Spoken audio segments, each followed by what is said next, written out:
stay live. Right, need to put the phone in the holder. This is always the most tricky part for me, putting the phone in the holder. Oh, we've done it. Okay. Perfect. I like it. I like it a lot. All right, perfect. We're good. God, I feel like I'm very close to the camera, but we'll allow it. All right, so let me just check that the stream is live, and I'm gonna have a sip of my tea. All right, so update, and please let me know if you can hear me. I'm gonna ask again.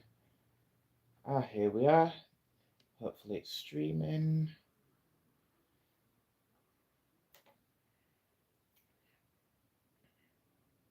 Okay, good.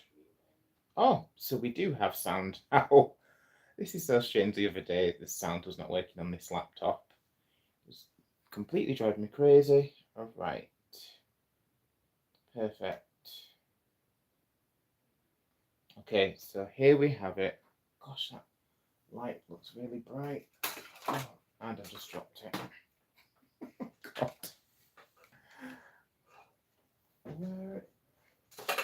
Bear with me one moment. Gosh. Light that back up.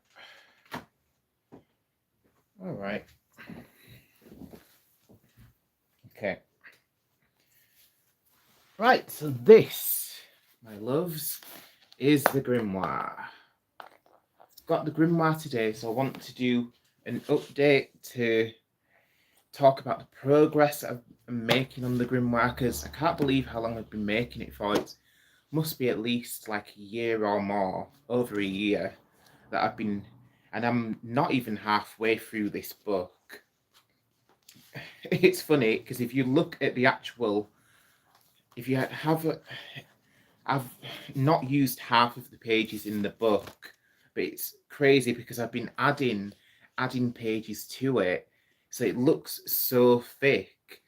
And I've just noticed today at the side of the book, it's starting to split a little bit. So I'm gonna have to reinforce that just so that it doesn't get any worse, because there's just like a tiny little tear there. So I'm gonna have to reinforce it somehow so that it doesn't all fall apart, because I've been putting all this effort into it, and if it starts falling apart, then yeah, I'll probably cry. But anyhow, so this is the Grimoire. So I will flip inside, let you have a look. We can have a discussion about it. If anyone's got any questions, please do let me know in the comments. If anyone's got any suggestions, any sensible suggestions, I don't want no silly suggestions, but if anyone's got any constructive criticism or suggestions, I'd love to hear that.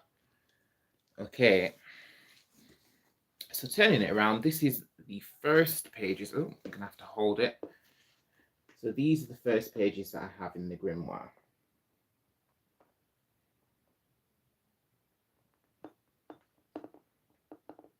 So if you can see that,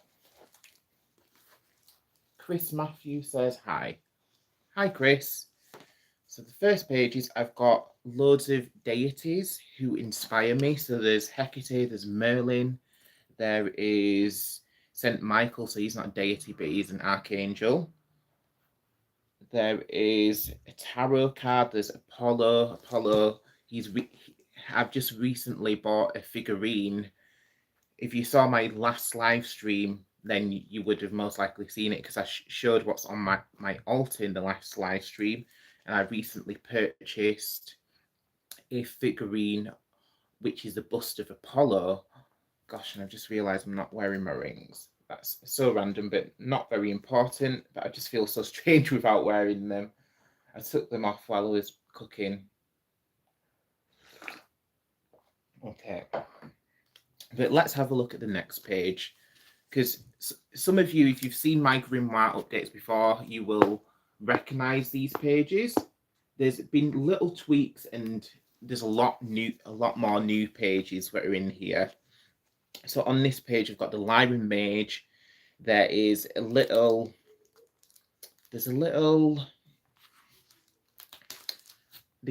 envelope.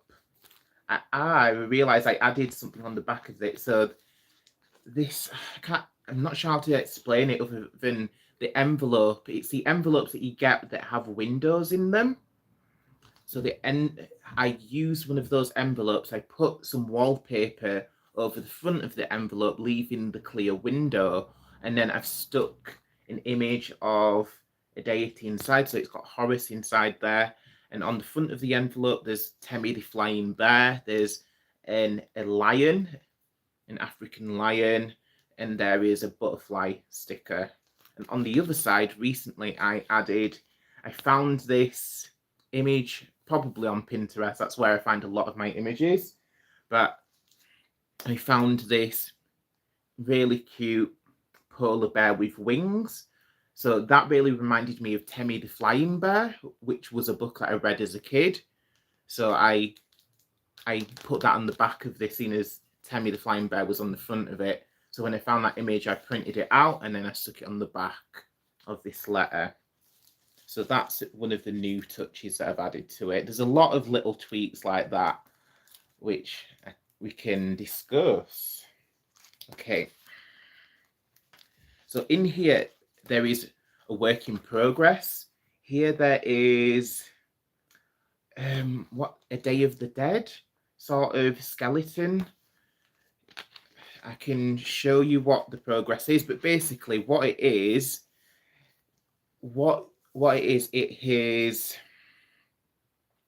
there is like an outline of a sugar skull. That's what you call them. There's like an outline of a sugar skull. So there's an outline of the sugar skull, and then I have like some tracing paper which is put on top of the outline of the sugar skull. That's a weird word to say multiple times anyway.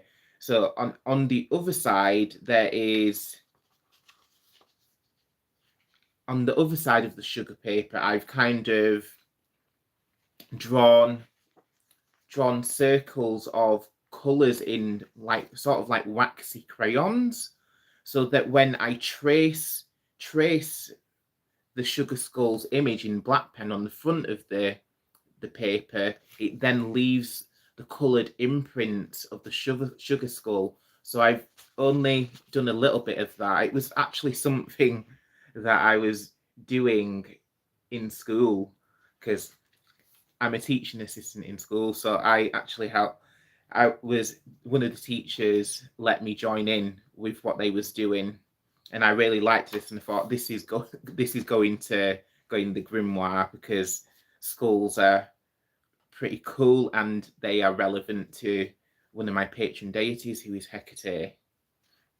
So that is a work in progress. I'm going to get back to that soon, but I'll show you what it looks like so far. There's not much of it been traced, but I will come back to it and I'll show you how it looks. Okay. So next we have an image of Thoth in here. Thoth, or Tehuti, who is the Egyptian deity of wisdom and writing. So it's kind of interesting, because I do kind of class myself as a Hekatean witch, but I guess there is other elements. I do class myself as an eclectic witch as well. So although Hekate is my main deity, I do have such a love. I've loved the ancient Egyptian deities from like when I was a small child, like even before I knew that it was a religion that was still practiced, that there's people who still honor those deities out in the world. Like as a child, we'd learned about it in school, and I'd thought all of the different deities were very intriguing, and I'd pressed my school to give me more information about it. So literally, there was a picture of the Egyptian deities. There was like loads of them on this, must have been a big A3 sort of image, and it was just plastered on the side of the student reception in my primary school. So that's in my the youngest the school where you start, basically. So that was just at the main reception. So the receptionist, I'd mentioned to the receptionist that I really liked that image with all of the Egyptian deities on.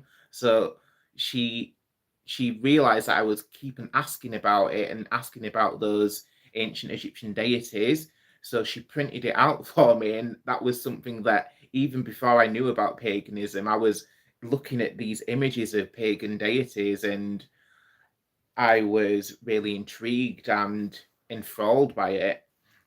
So even from a small age, even before I knew anything about witchcraft, Chemeticism or Hellenicism, so Chemeticism, that is where you worship ancient Egyptian deities, so, and Hellenicism, that is where you worship Hellenic or Greco-Roman deities, such as Hecate, or Hecate, however you want to pronounce it. So speaking of which, one of the next images is of Hecate. So it's an image which is drawn by Jeff Cullen. Jeff Cullen, he's an awesome artist. He makes statues of Hecate. So in the future, I would, not just Hecate actually, he's made statues of loads of different deities, but I believe the first statues that he made were of Hecate, but he's kind of branched out a little bit more. So he's made statues of Pan, Poseidon, and loads of other deities. So he's a very talented artist.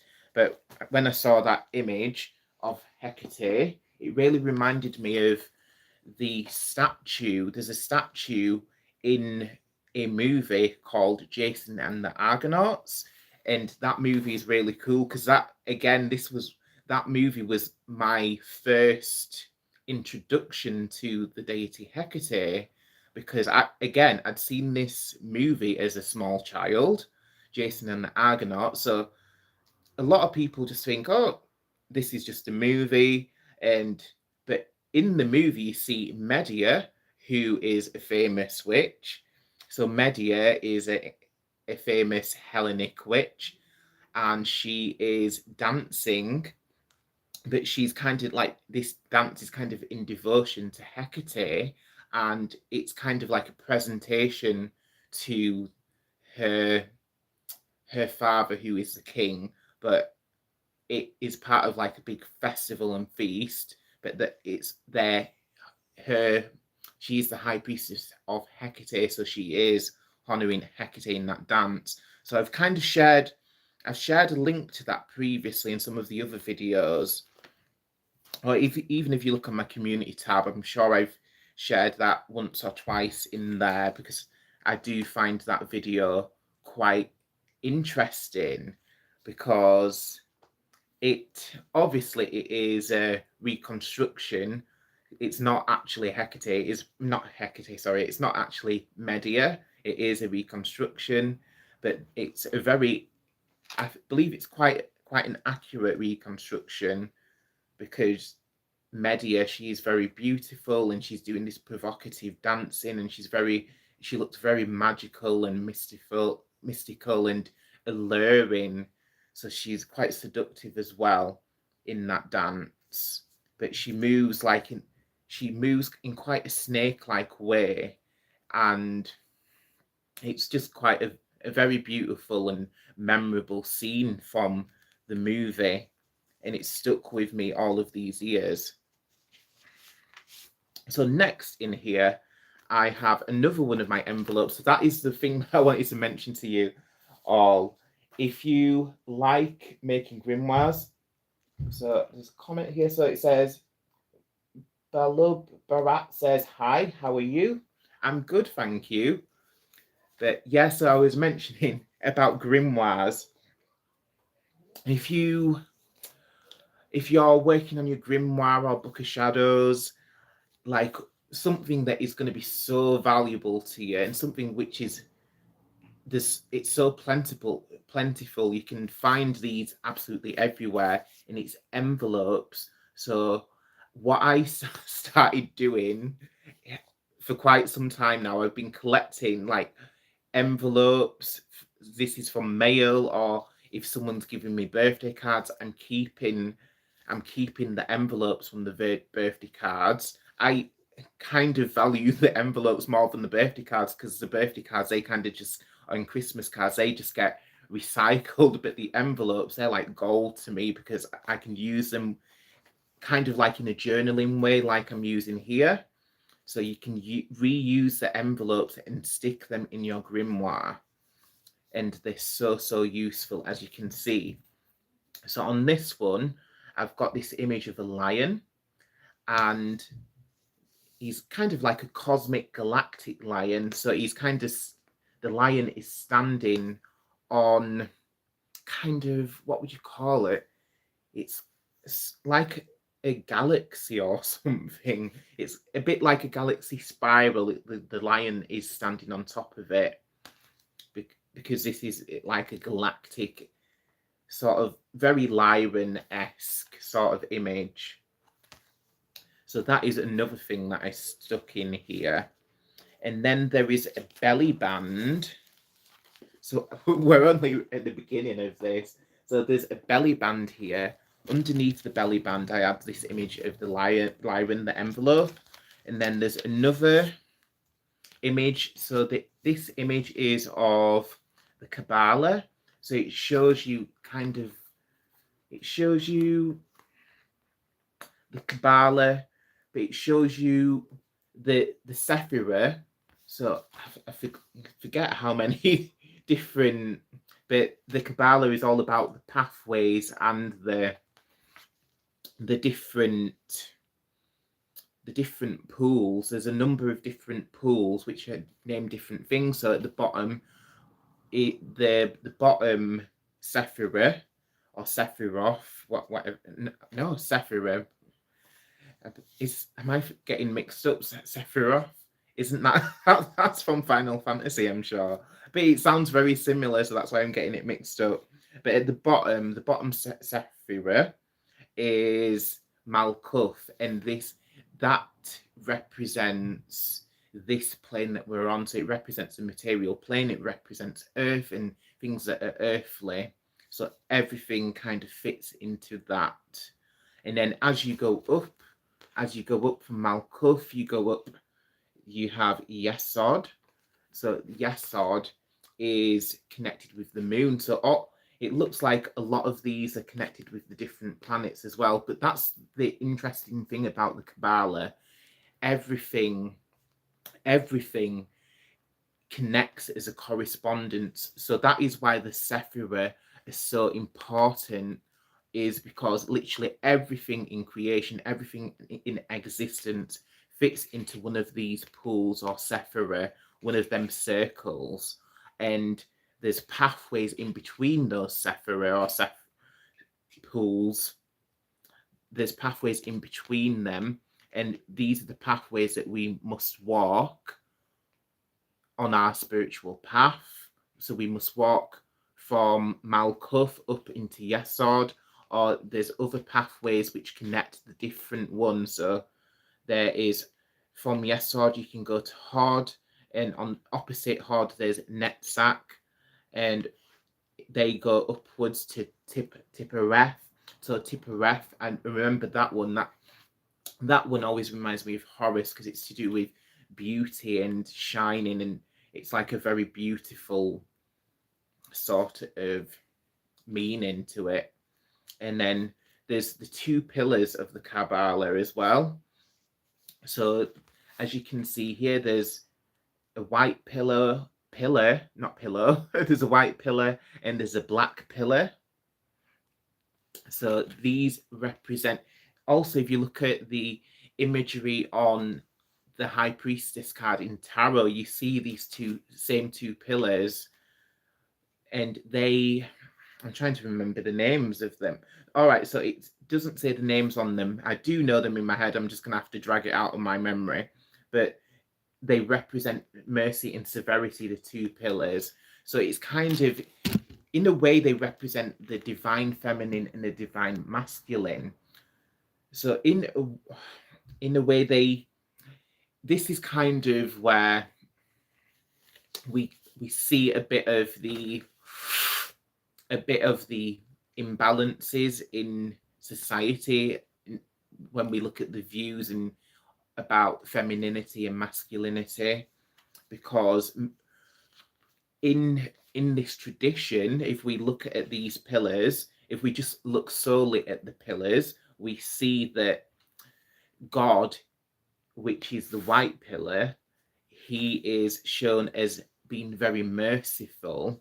But then you look at the black pillar, which is represented by the divine feminine or the goddess, then the word which goes with that pillar is severity. So it's kind of showing you sort of like Queen of Swords sort of energy. So that is kind of showing that the goddess is not quite as merciful as the god. But I guess this is just the picture that is painted in those ancient times when they was coming up with these traditions. This is a Kabbalah does come from ancient Semitic, so it's an ancient Jewish tradition, but it is kind of relevant to all traditions, and it can be transferred. So I have seen like Kabbalah trees, and they relate to the ancient Egyptian deities, for instance, or there could be a Kabbalah tree which represents the different deities in the Greco-Roman pantheon or any other tradition. Literally every deity, every tradition can connect with the Kabbalah tree of life. Okay, so that is why this is in the grimoire. Okay.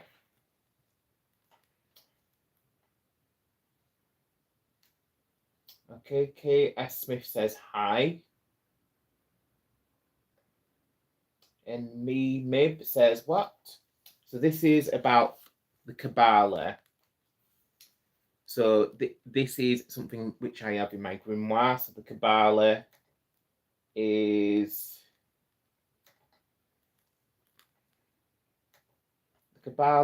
to do with, it's a way of like self-improvement and a way of coming closer to deity, coming closer to God.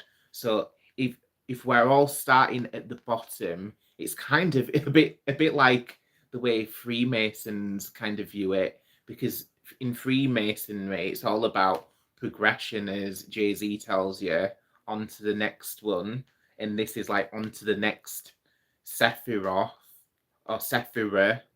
Sorry, I keep on getting that mixed up. Oh gosh, it's been a bit of a long day, but yeah. So it's the Kabbalah is all about progressing up the tree of life. So following the different pathways, progressing spiritually, coming closer to God. Okay.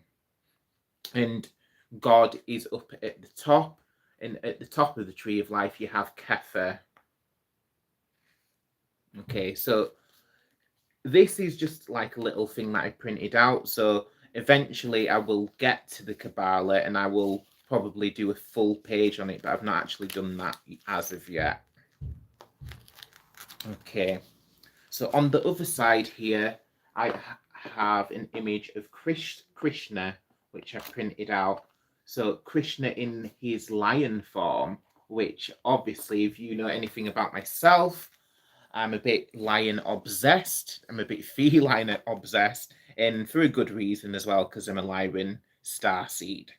So this image of Krishna, it shows him with 4 hands, and he has a lion head, and he's kind of sitting in a lotus or something along those lines. And he's holding a few instruments as well. So underneath the image of Hecate, I put another sticker. So it's a skull of like a ram or something. And that's because Hecate is often represented as a deity who's a psychopomp. So this means she leads people into death, basically. So not that she's killing people, she's like a bit like the angel of death in a way. So Hecate, she is one of the people who travels with spirits from this world into the next and takes them to where they need to go and looks after them. So that is what a psychopomp is. So there's a few deities that are similar to that, such as Hermes. Hermes, he's a psychopomp. There's Elegua from Santerian and seven African power traditions. So these are all psychopomps. So it means that they look after spirits who are crossing over and take them to where they need to go.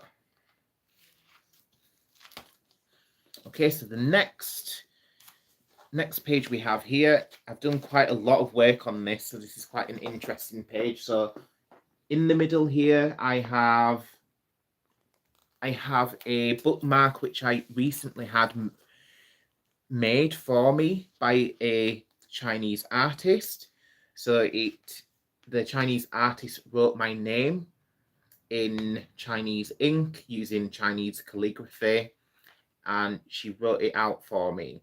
And on the other side, there is a symbol, a Chinese symbol for good fortune. So this bookmark has been placed here in my grimoire. Okay, on the other side, there's some images of cats. But the cool samurai cats. So it's interesting because one time, like a couple of years ago, I had a dream of one of my cats, and it was a dream that my cat was like a ninja, but like literally a ninja, not just like darting around fast, doing crazy jumps and stuff. Literally, it was like in this image, the cat is literally dressed up in samurai clothing and is wielding samurai swords. So I saw that my cat in a dream was doing this, and he was attacking like another cat or something, but it was having a battle just like in this image. So it's interesting that I had that dream, which you all probably think is absolute crazy, but I had that dream, and then later on I've found this image where it's almost literally showing the same thing that I saw in my dream. So I had to print that out and put this in the grimoire. Okay, so next in here I have an image of one of my spirit guides. So it's my Lyran spirit guide. So hopefully you can, I'll hold that a bit better so you can see it.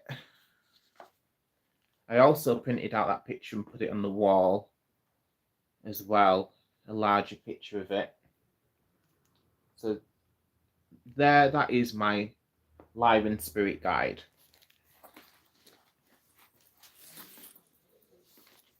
Okay. And inside, so here I've used lots of envelopes, like I was telling you. So what I do is I kind of use a lot of double-sided tape, and I glue the envelopes into the book, onto the page, and I kind of stick the envelopes together so that you can turn them like pages of a book. So in a way, what that does, it then creates extra pages and extra room for you to write on in your grimoire. So I'll turn the page, and it also, as well as giving you extra place to write on, it also gives you extra place to stick more pictures. Again, these are, so on the other side of that envelope I've stuck another image of my spirit guide.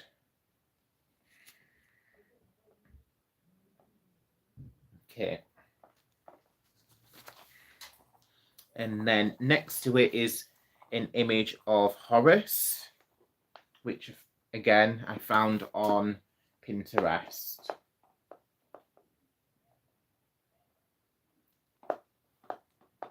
So hopefully you can see that. So that's Horus. And then inside the envelope, I've just got a piece of folded paper that I'm ready to write on.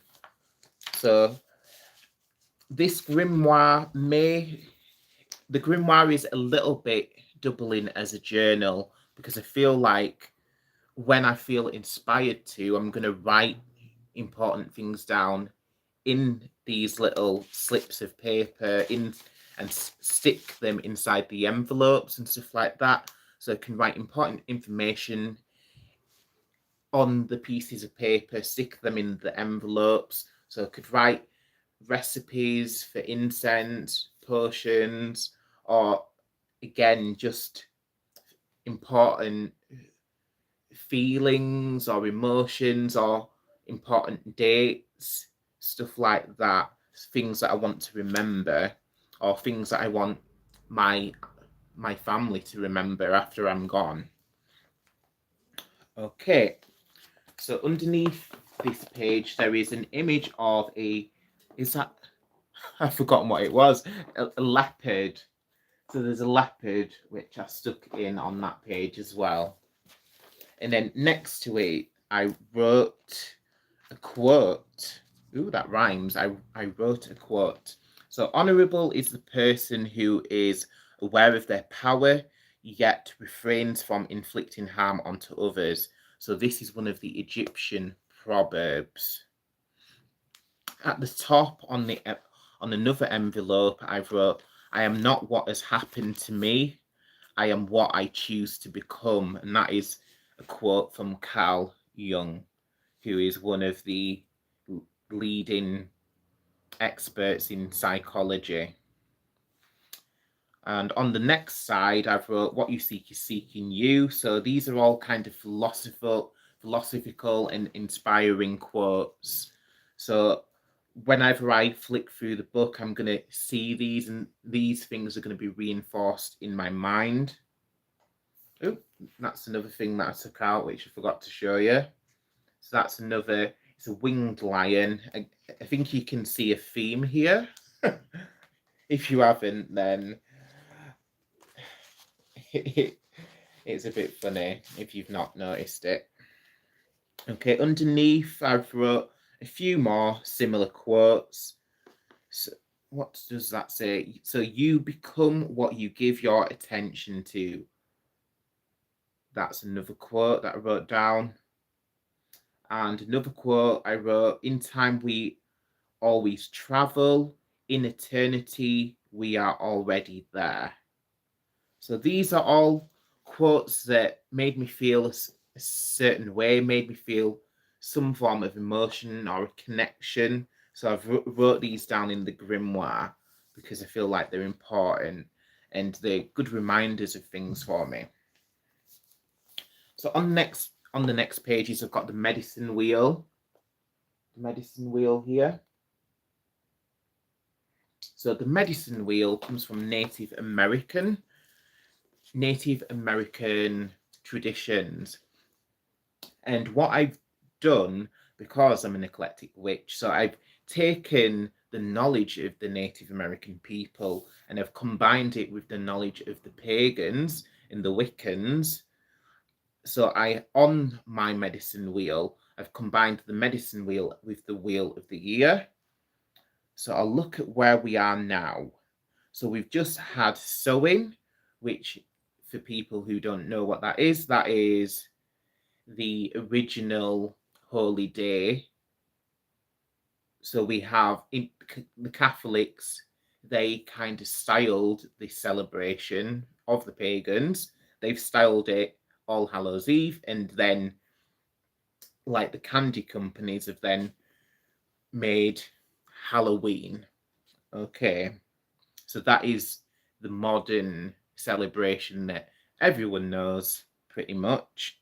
So that is where we are on the wheel now. We've just had sewing. So that point on the wheel is all about remembrance. Even as we go into from here up until 11:11,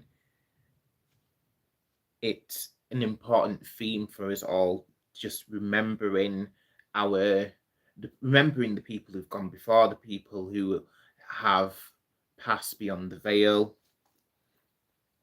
And then from there you go, from sowing you go to Yule, which is all about rebirth. And there we have the reborn sun. So there, that is when we have this winter solstice. I had to think then. So yeah, the winter solstice. So this is when the sun then begins to grow again. So the sun's power and brightness and intensity begins to grow again, because from the summer solstice up until then, the sun had been losing its power and darkening.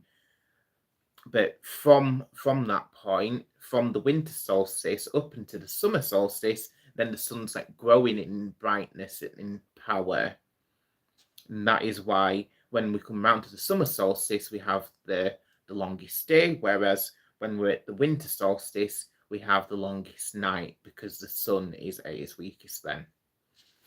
So this is all information that's important. This is why you can learn all of this just by looking at the wheel of the year or the medicine wheel. Okay, so I'll show you the next page here. The next page I'm really proud of these pages. There's quite a lot going on here, so I'll show you what it is first and I'll explain. So I like there's velvet pockets at the bottom, which I made by kind of stapling some wallpaper, this velvety wallpaper. I stapled it on the sides, so it kind of makes like the pockets a bit like an envelope, so you can stick things inside. So then I think I used wood glue, just because wood glue is a lot stronger. Or it was either wood glue or fabric glue. I think it was fabric glue actually. Yeah, I'd used fabric glue on the sides and done some staples. Maybe I actually can't see staples, so maybe I didn't staple these ones. I think it. Yeah, so not. I think on some of the other pockets that I made, I did staple them, but I think I've only just used fabric glue for these ones, and it's still held quite strong. Okay, so I'll show you the other side of the page. So over there, that's what that is, and I'll explain what is on here. So I've glued in an envelope, and I've stuck a quote that I liked, and next to the quote there's an image of Medusa. So the quote is from Terry Pratchett. It says, "A witch ought to never be frightened in the darkest forest, because she should be sure in her soul that the most terrifying thing in the forest was her." And next to it, I have stuck this holographic wolf sort of postcard. So I really like these holographic postcards that you can get. I'm dying to find some more of them, because I think I got these from Scarborough. I think it was Ancient Warrior. So there's a cool shop in Scarborough if you're in the UK.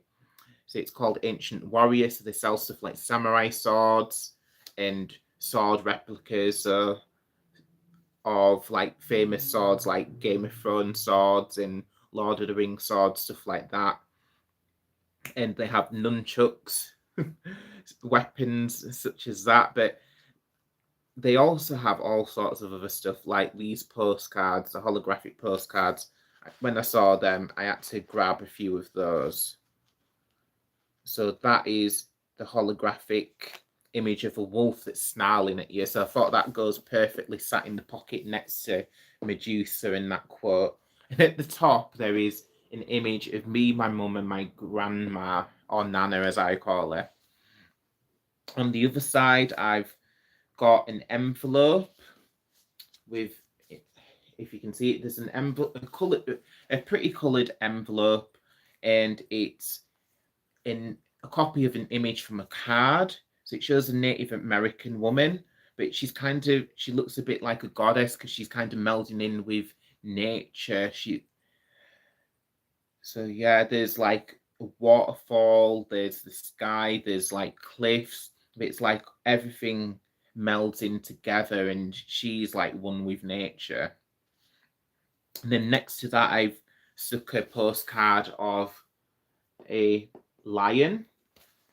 Oh, not a postcard, sorry, it was a photo that I printed out. So it's a lion, but it almost looks like an ice sculpture, but there's pretty colours in there. There's blues, there's purples, there's pinks. So I'm quite obsessed with the colour purple.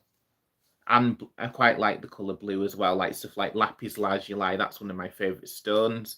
I'm currently wearing some blue moonstone as well. So also there's a little postcard here which I think I found it in Waterstone. So it's a postcard with flowers on, but I'm trying to describe it. It's a bit metallic. I'll hold it up to the camera a bit more, but the postcard, it looks like almost like violets. So there's pretty beautiful flowers on there, but it's kind of a bit shiny and metallic, that postcard. That's why I liked it. And I have a picture of my cat, bless her. That's my cat Tallulah, who's gone to heaven recently, bless her. And then there is a tarot card here from the Aleister Crowley deck. So this is the Magus card, which represents the magician.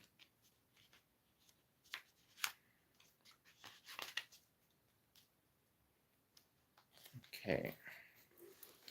Let's see what's on the next page. And on the next page, we have an image of Hecate at the top. So that was a photograph that I printed out of some famous artwork. I believe it may have been done by William Blake or somebody like that, if I'm remembering correctly. If not, I might be getting a bit mixed up. But it's probably from that time period, like Renaissance or something along those lines. Oh, wait a minute, it's got a sign on it. So yeah, maybe not William Blake then. Does that say 1901? So it's dated. Oh, so 1901. So that's kind of Victorian then. Victorian times is when this artwork was made. Interesting. So underneath the image of Hecate, I have an image of the kind of humanoid deers, and they're ejaculating, and it shows like a white snake which is kind of like climbing up the tree, and then there's a big vulture at the top, and then next to that image there is a cat sitting on the moon, and underneath that image there is some angels. On the other side we have moon phases. So this is what I drew into the book, the different moon phases from dark moon to new moon. So it shows the different phases of the moon. So waxing gibbous and waning gibbous. So from dark moon, as I said, to the first sliver of the moon up until it grows to full and then wanes again. So those are the moon phases on that page. Okay. So the next page, I've got information about moon magic. So there's information about drawing down the moon, and there's a owl bookmark there by Lisa Parker. Again, it's holographic and 3D. So I do love that. On the next page, there's more stuff about drawing down the moon. So when it comes to drawing down the moon, it's a ritual which is done. So Wiccans, they would usually do it as a coven, or at least Wiccans say that you need a high priestess and a high priest. So for drawing down the moon, the high priest, if you're doing this the Wiccan way, the high priest of the coven, he would draw down the moon's essence and send it into the high priestess, who then becomes the living embodiment of the goddess for that ritual. So after you've drawn down the moon, then the high priestess, you'd be able to cast spells, or the high priestess may become inspired to channel a message from the goddess out to the whole coven, stuff like that. So you can also do drawing down the sun as well. So if you're doing it the way that the Wiccans do it, then the high priestess, it works with polarities a lot in Wicca. So the high priestess would then draw down the essence of the god from the sun and place it into the high priest of the coven. However, if you're a solitary practitioner like myself, I just cut out the middle person. I draw down the goddess's energy and I draw it down into myself, and it's good. So it's all good and well if you have a coven, if you want to do it the Wiccan way and have a person who's of the opposite gender to draw down the deity into you, but it's not necessary really. But it's just the way that Wiccans do things. They're very big on gender and gender polarity and all of that, but in this day and age, like, gender's not really a massive thing to a lot of us, so hey ho. So next, on the next page, there's stuff about drawing down the moon, and there is an image of the goddess Hecate. Surprise, surprise. But in this image of Hecate, she's bullheaded, and she has like the stars wrapped around her. So this is one of the different aspects of Hecate. So Hecate, she's a very complex deity. She has endless different titles and aspects and epithets. We call the followers of Hecate, we call these different aspects of Hecate epithets. So there's different epithets such as Hecate Sotera, so that means Hecate Savior. There's Hecate Lena, which means Hecate Lion. There is Hecate Trivia. Hecate, it's kind of in the name, so it's to do with, it means she's a triple goddess. There's Hecate Trimorphous again. It's referring to her being a triple goddess. And there's Hecate Phonia. This is referring to Hecate's nature as an earth-based deity, so a deity that's connected with the earth itself and under the earth. So there's all of these different titles. There's Hecate Ionalia. This is a title which connects Hecate with the seas and the oceans. So I hope I'm painting a picture here that this goddess Hecate, she really does have dominion over very, very vast and wide-ranging areas of the universe. So she's a very powerful and interesting deity, hence why she's one of my main deities. Okay. So on the next page, drawing down the dark moon, and then I have an excerpt from the Egyptian Book of the Dead. So I'll show you that, and on the page next to it, also I have a cool little bookmark here, which is a sword with a light, not a lion. I'm obsessed with lions, that's why.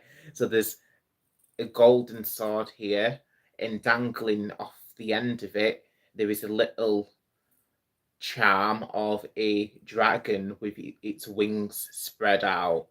So there was different colors, different versions of this that you could get. So you could, if you preferred, you could get a silver sword and get a purple colored dragon, but I opted for a golden sword and a ruby red dragon, and that's placed next to these pages, so on Sekhmet and Egyptian magic. So I'll show you that. So it's written on papyrus. Some of this is anyway, not all of it, but one of the pages is written on papyrus, and it's written in ink from, I'm trying to think what to call it. So I have one of those calligraphy glass pens, and then you use actual ink. So what I did with the ink, I added different pigments, because I have different powdery pigments which you can use when you're doing resin art and making orgonites. So I've used that same pigment which I use for my orgonite and resin arts, and I place some of that shimmery, glittery sort of metallic colours. I've added that to the ink just to give it an extra flair, and it gives it more shine as well. So underneath the excerpt from the Egyptian Book of the Dead, so there was that piece of writing. It's a very important piece of writing which connects to the goddess Sekhmet, sorry, the lion-headed goddess Sekhmet, because it talks about that. It says, "Mine is a heart of carnelian, crimson as murder on a holy day." So basically, this is showing that carnelian is like one of the sacred stones to the Egyptians, and it connects with Sekhem, it connects with Sekhmet. So Sekhem is a healing energy, and Sekhmet, she is a deity who has dominion over this healing energy. Okay, so underneath that quote from the Egyptian Book of the Dead, there is Akadua. So that is a phrase which has been, so all of this has been paraphrased by Aleister Crowley. Aleister Crowley, he paraphrased this saying by translating it from an Egyptian inscription that he'd found on some ancient tablet or something. He'd seen somewhere. He'd seen these words inscribed, and he's given these words Akadua, Turf Ur Biu, Biashafu, Duduna Afan Nuteru. So there is a beautiful song, and I do like to sing it myself sometimes, but there is a song which has been connected with it. But the translation that Crowley has taken these words to mean. So his paraphrase is, unity uttermost showed, I adore the might of thy breath, supreme and terrible God, who maketh the gods and death to tremble before thee, I adore thee. However, the Cairo Museum has a different translation. So the Cairo Museum's translation is, O elevated one, I adore the greatness of your spirits, O formidable soul, who inspires terror of himself among the gods. So I kind of prefer the Cairo Museum's translation myself. It does sound a lot nicer. Okay. So on the page next to that, there was an image of the winged goddess Sekhmet. So she isn't always shown as a winged deity. However, sometimes she is. And I rate that image of Sekhmet with wings really stood out to me. So that's why I decided to get it put in my grimoire. So it is hand-drawn, but not by myself, as I'm not amazing at drawing, to be fair. So I got someone in my family, got my cousin to draw this image of Sekhmet in there for me. On the next page, on the other side of the papyrus, is a prayer to Bastet. So let's see. And over here we have yet another image of Sekhmet. So you can tell from my grimoire which deities I like to work with, because the deities that I like the most, there is more images of them in here. So yeah, this is an image of Sekhmet. She's holding serpents. So it's a double two-headed serpent. So it has heads on each side. But the goddess, she is holding them. So it's showing that she has kind of like, she's holding like the balance of the universe or the cosmos, pretty much. That's what it kind of shows. So on the pages after, I've got some pictures of black cats, and there's my cat on there, bless her, Tallulah.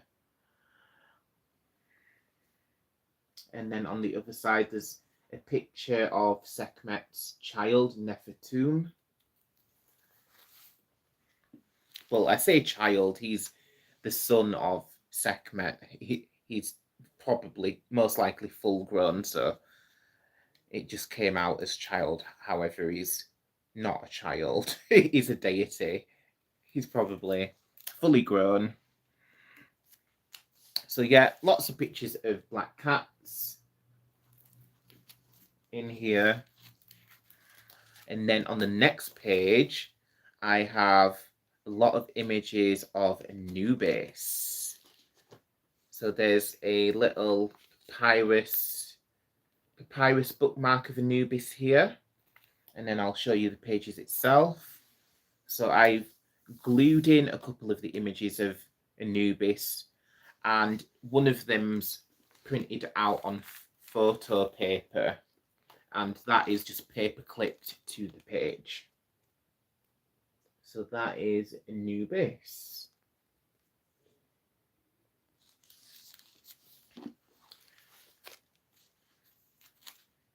Okay, so let me pop the bookmark back and we can flip over. So I'm really happy with how this grimoire is turned out, to be fair. I've been working on it a long time, and I have had some breaks in between, so it's not been very consistent. But I feel like I really wanted to take my time with this book. I didn't want to just rush it and ruin it.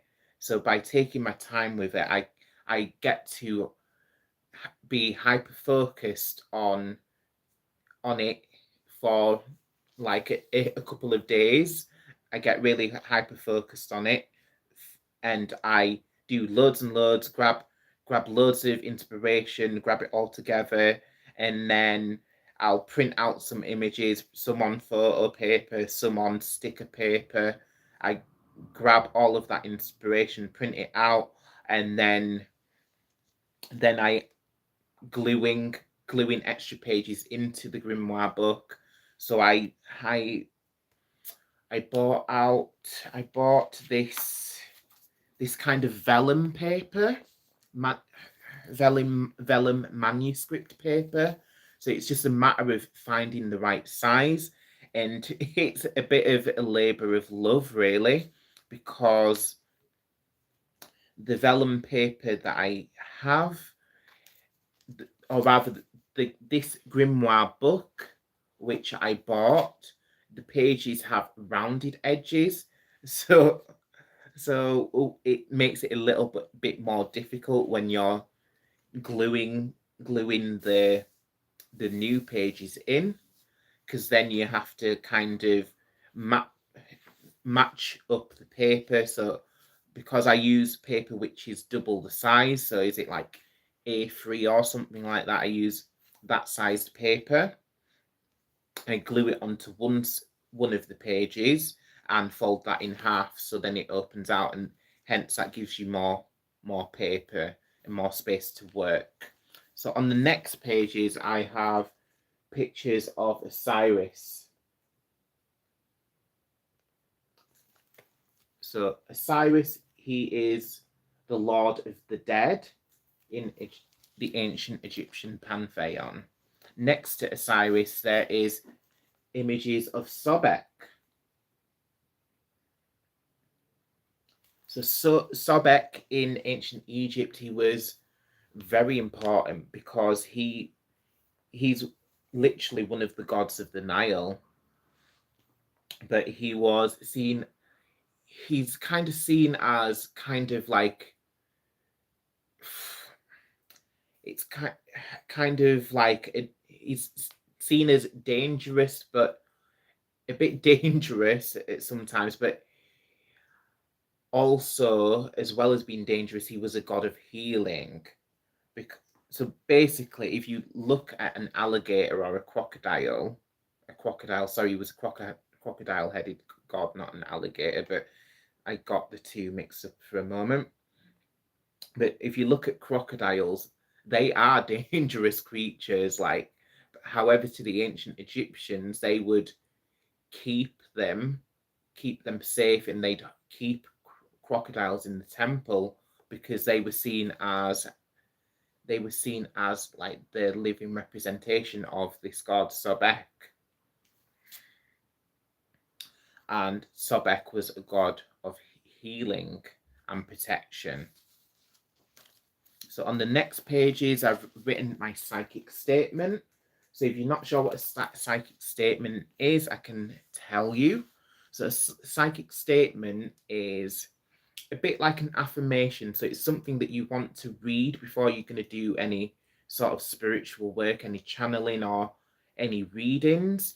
So you would read this manifestation or this affirmation, you'd read it out. So may spirit come through easily, yad la di la di la. So it's just you're setting your intentions for the work you're about to do. So anyone can write their own psychic statement. It doesn't have to be very long. You can, I think, what have I got here? I've got about maybe 10 lines, but that could be quite long-ish. But basically, you just need to speak your intention. So your psychic statement can be as long or as short as it needs to be. So it's basically just whatever you need it to be. So basically, you're just letting spirit know that you want to be a channel for love to the highest possible vibrations. You want visions and spirit messages to come through, but you want to be connected only to source, and you want to hear the words of the angels. You want to hear the words you want visions to come from your ancestors, things like this, and you want to be connected to your spirit guides and deities. So all of these are things which you would write down in your psychic statement, and then you just need to read it each time or memorize it. And this, it sets your mindset before you do any spiritual work. So underneath that statement, I've got pictures of, let me have a look at it. Here it is. Toph. I had to double check then. So it's the deity, Egyptian deity Toph, who is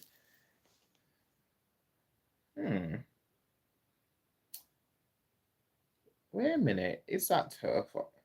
It's a bit confusing because one of them looks like Khonshu because he's got, but I think it is Toph because Khonshu is the god of the moon.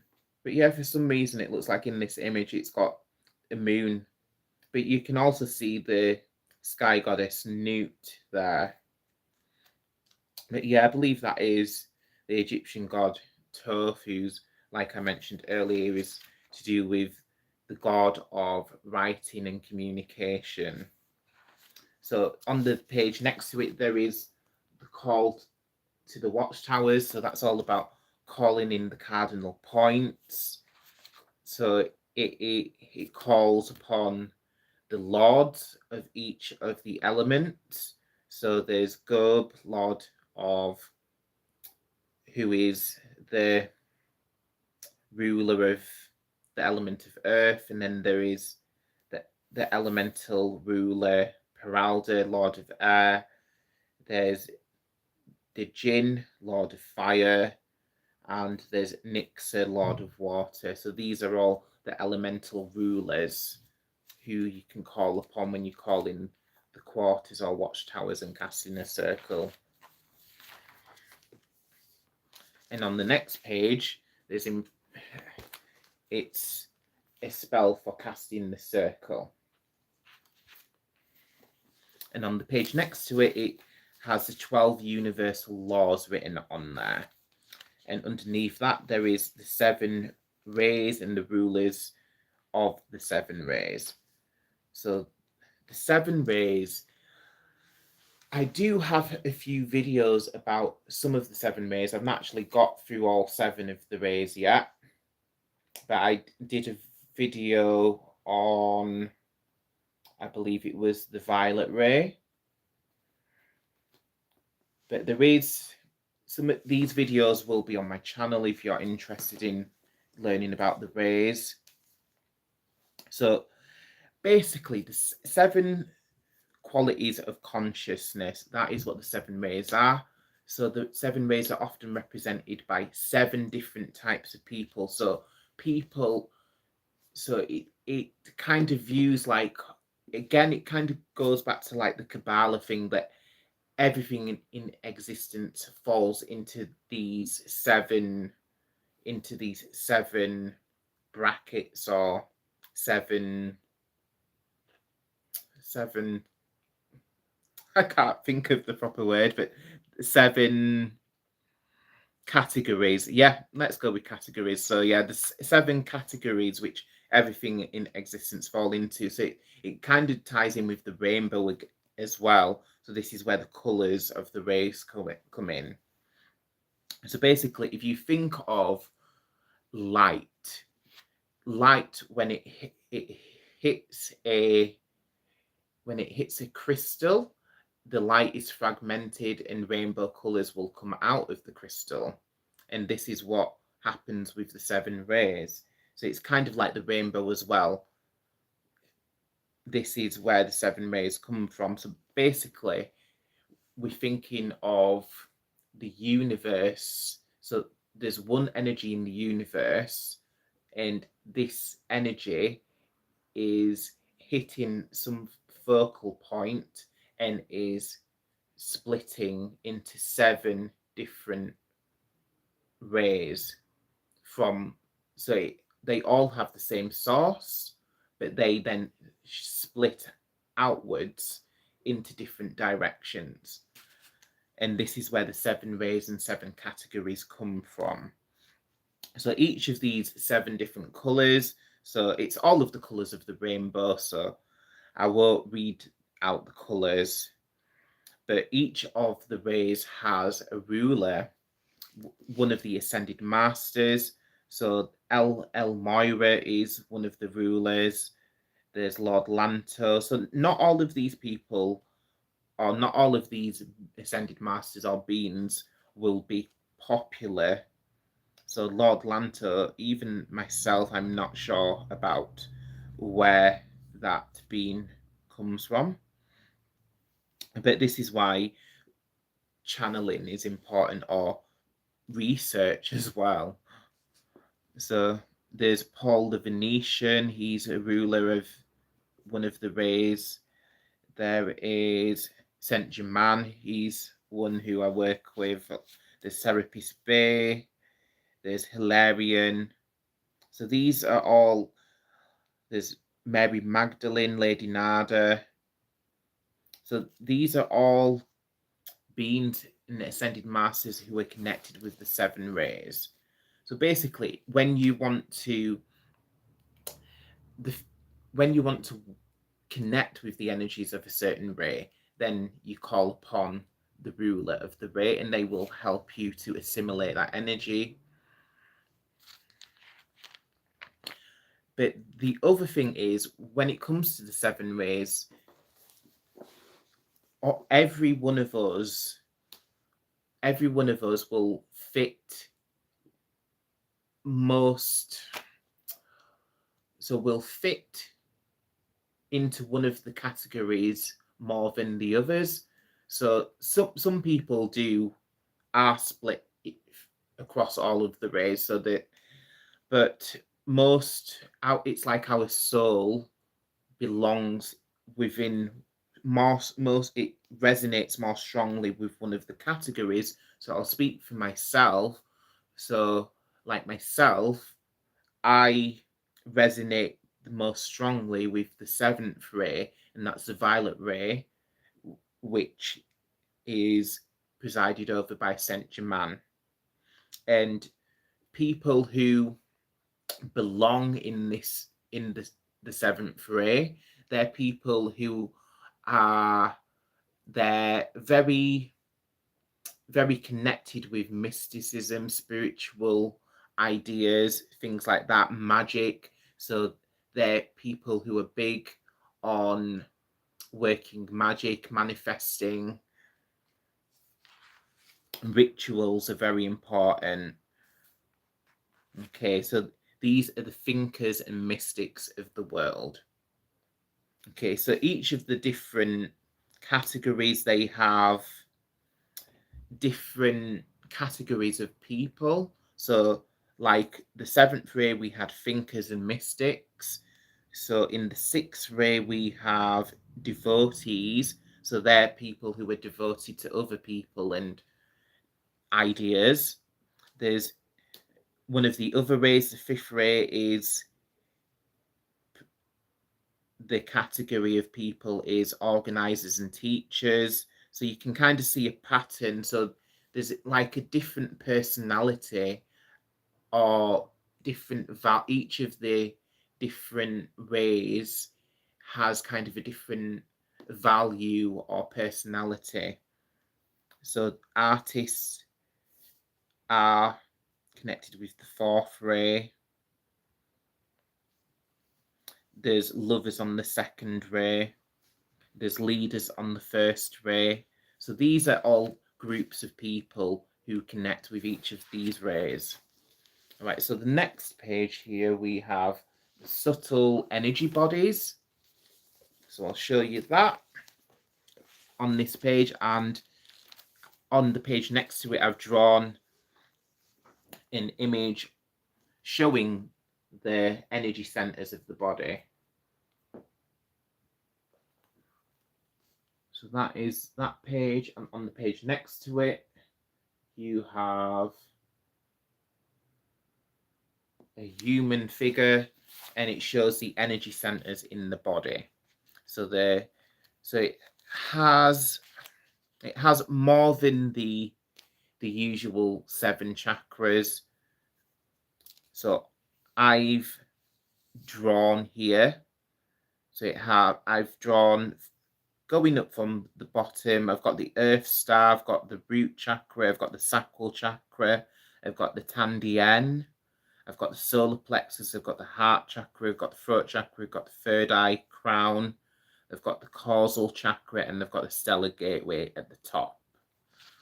Okay, so not everybody works with that many energy centers and chakras, depending on which traditions or which spiritual path you have. Probably depends on how many of the chakras you choose to work with. Some people may just want to stick to the 7 chakras, and that's totally fine if you want to stick with the 7 chakras. However, there's other traditions who believe in using 12 different chakras. So it just depends with what you want to go with. It doesn't have to be overcomplicated if you don't want it to be. Just go with what feels right for you. And then on the next page, I've not finished writing about this, but this is the Kemetic soul and how in Kemetic beliefs, or how in ancient Egypt, how they categorize the different sections of the soul, or of different sections of a person's soul. So I've written down here, so I've drawn an image, and there's the Aku, there's the Sahu, there's the Heka, there's the Ren, there's the Dejet, there's Ab, Het, Ka, and Ba. So these all represent different things. So off the top of my head, I can tell you what Ren is. So Ren is your name. So to the ancient Egyptians, they believed like names are very important things. And even in some medieval, I meant to say Middle Eastern, even in some Middle Eastern places now, a lot of people don't publicize their actual names. They like, a lot of people in these places, they like to go by nicknames, and they share their nicknames with acquaintances rather than giving their actual names to people who they're not too familiar with. And this kind of comes from this kind of Kemetic way of thinking, that to share your name with someone gives another person power over you. So this is why in ancient Egypt the name was kind of kept secret if possible, and the name would also be protected. So once a name was written down, this is why you have in Egyptian, you have the cartouche surrounding the name. So I can actually show you. I've got some examples on the wall over here. So let's take a quick look at some of the papyrus. So if you see there is a cartouche. So that has some writing in there. And next to it again, you have writing, which is most likely a name. I cannot personally translate ancient Egyptian, but over here again you have something like a name, and there's the cartouche which surrounds it. So the cartouche is important because it keeps the person's name safe and protected. So this is why that is, whenever the Egyptians would write down a name, they'd keep it inside a cartouche to keep it protected and safe. So that is just one of the versions of the Kemetic soul, but it's very complex. Even myself, I'm still learning. So there is the bar. So the bar is the closest concept of what we envision a soul. So the bar is known to take the form of a bird, and it has a human head. So it says the bar was the way the soul could move between both realms, occasionally while a person is alive, although the journey of the bar is increased significantly after death. So like the bar is like our soul basically. So it's kind of the bar matches in a way like our ideas of what the soul is. Like when you pass away, then you move on to the afterlife. So that is just one section of the Kemetic soul. So the body itself, the body again, that was seen as one of the categories of a person's soul.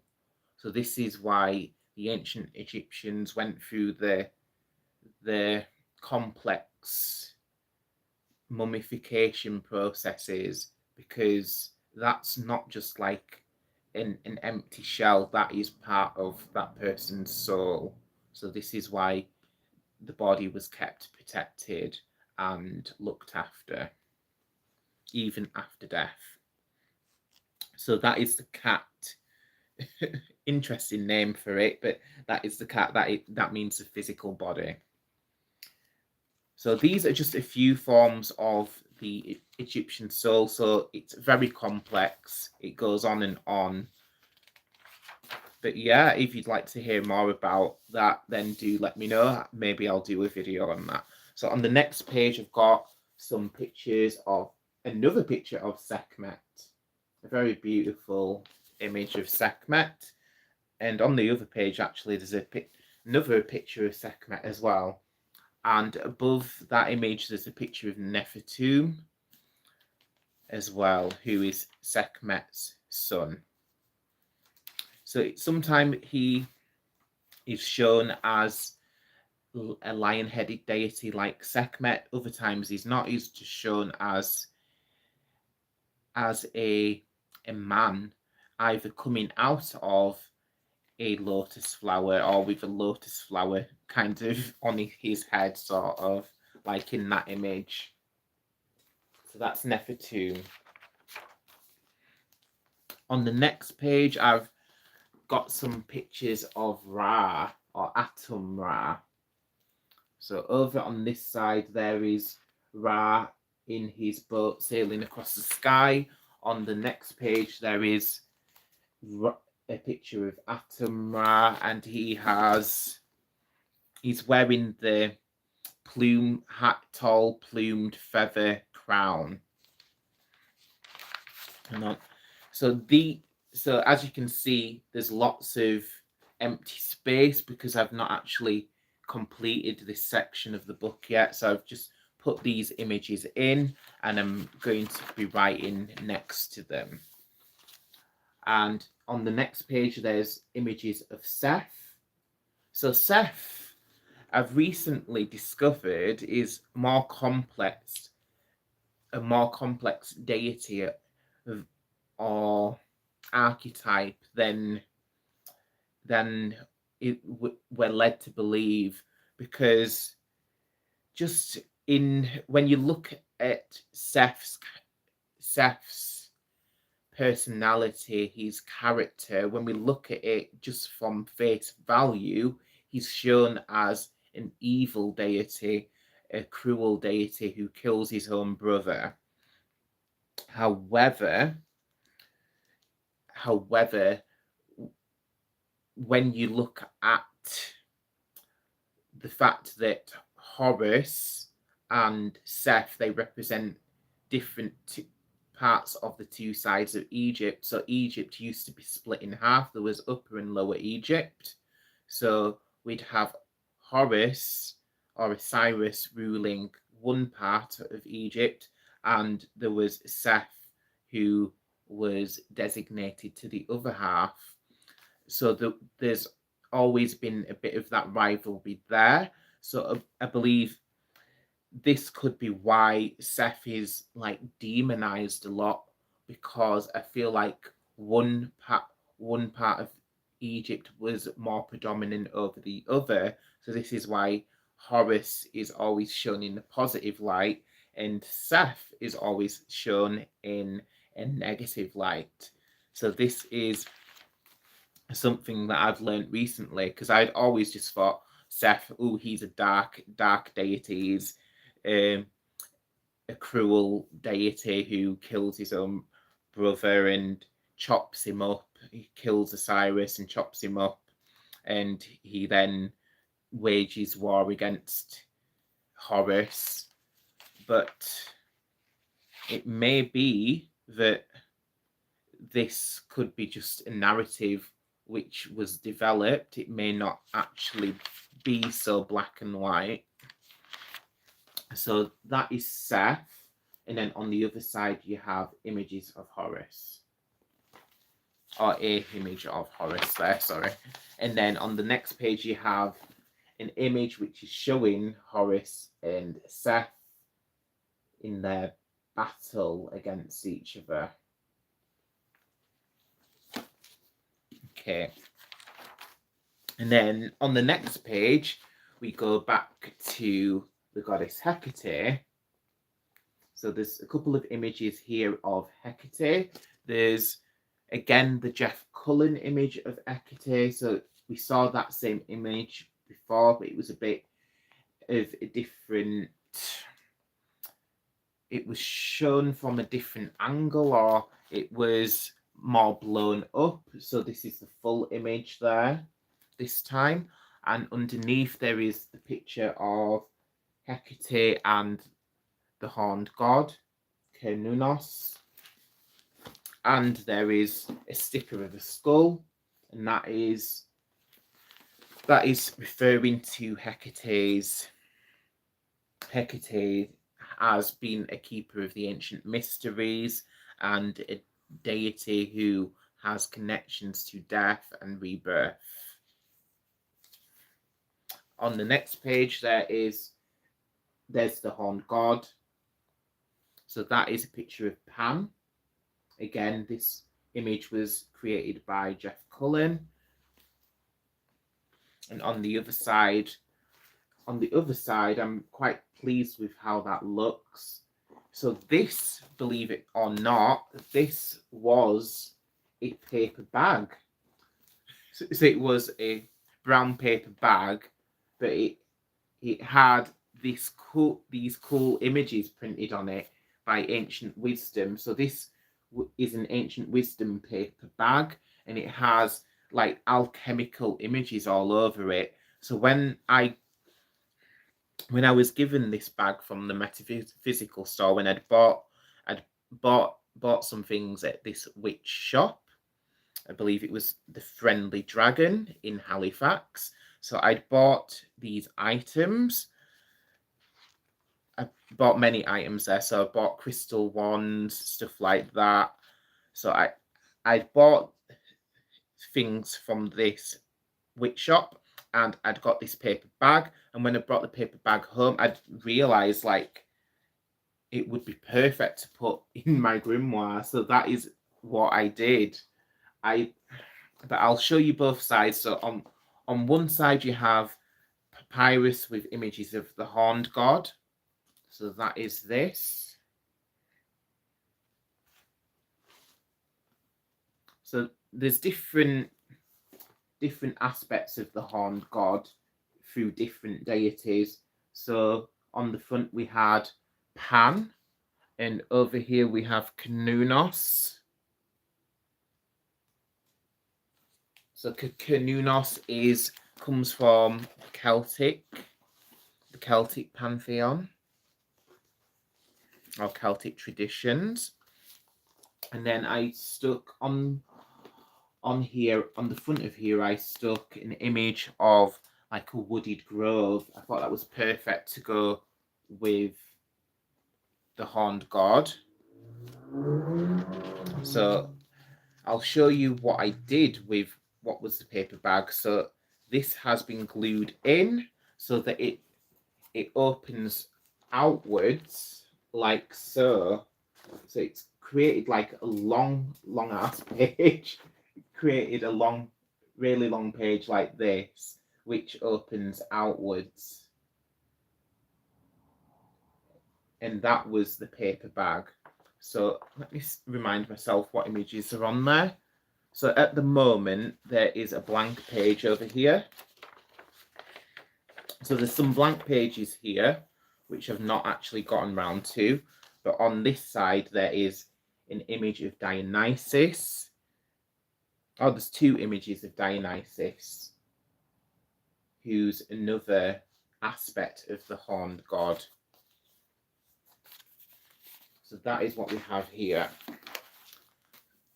So let's see what's on the next page. So on the next page, we have this same alchemical motif from the paper bag, the Ancient Wisdom paper bag. So this came in handy a lot. And next to it, I've got my magical recipes. I glued a print of a black cat there. And again, I've used my technique of utilizing the brown envelopes.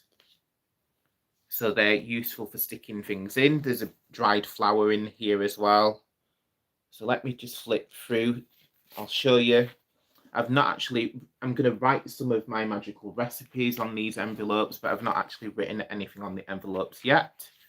And this was one of the things that I was working on today.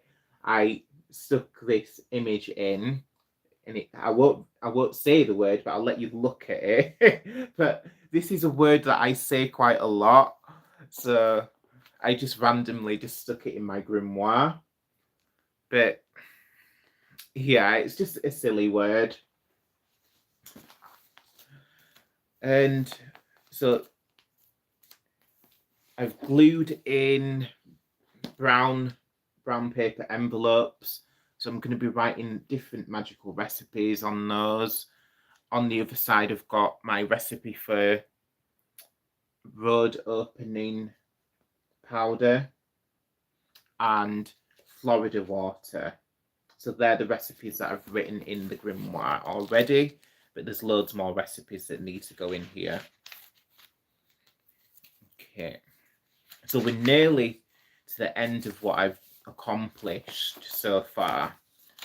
So again, there's more blank vellum pages which I've glued in.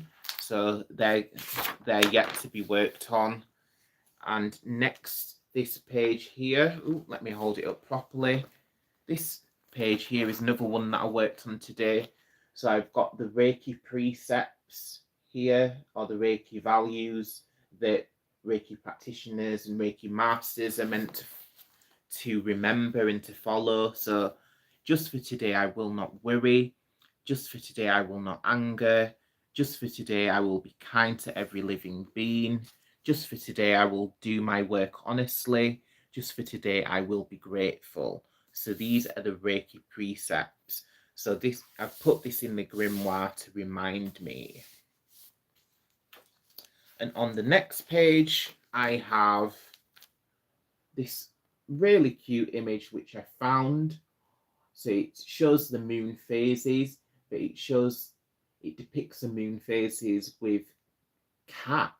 So they're like cartoon cat images, and they're creating the different phases of the moon. So I really liked that. And you can't even see at the bottom, there's a black cat curled up, and that represents the dark moon. So I really liked that image. And yeah, at the bottom of that, I have yet another envelope. So I'm really making the most of my hoard of envelopes to give me writing space and to really, what do you call it, pad out or bulk out. It just gives your grimoire a bit more bulkiness, and it's just, yeah, useful for creating more space which you can cover with either writing or images. So pretty much that is the majority of my grimoire. which I've been working on for the past year or so. At the back, there's a image of Egyptians. So I believe that's an image of the Pharaoh and Osiris, and I believe is that maybe Nephthys as well. And on the back page, I glued this beautiful marble wallpaper. So I've got a life hack for anyone who's creating a grimoire. You need to get yourself to the DIY stores and get yourself some samples of wallpaper, free samples of wallpaper, because they're so useful for your journaling and just gluing into your book of shadows. Because look at that beautiful marble wallpaper, which I've glued on the back of here. So it's really glittery and it looks really effective. So I'm really pleased with that. So that is the progress that I've made on my grimoire so far. Okay, so does anyone have any questions about any of that? Please let me know. And I'm just going to grab another bit of my green tea.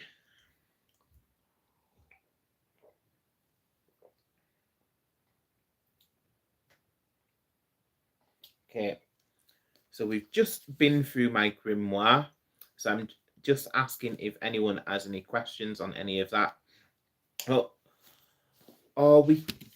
If no one's got any questions, I can give you a few ideas of, I'll let you know where I'm gonna head next with the grimoire. So what else I'm adding to it. As you could see, there was a few pages where I had glued in images, and I'm going to be writing around that. So I'll be putting in spells, incantations, recipes, stuff like that, or vital information about the deities who are shown in the book.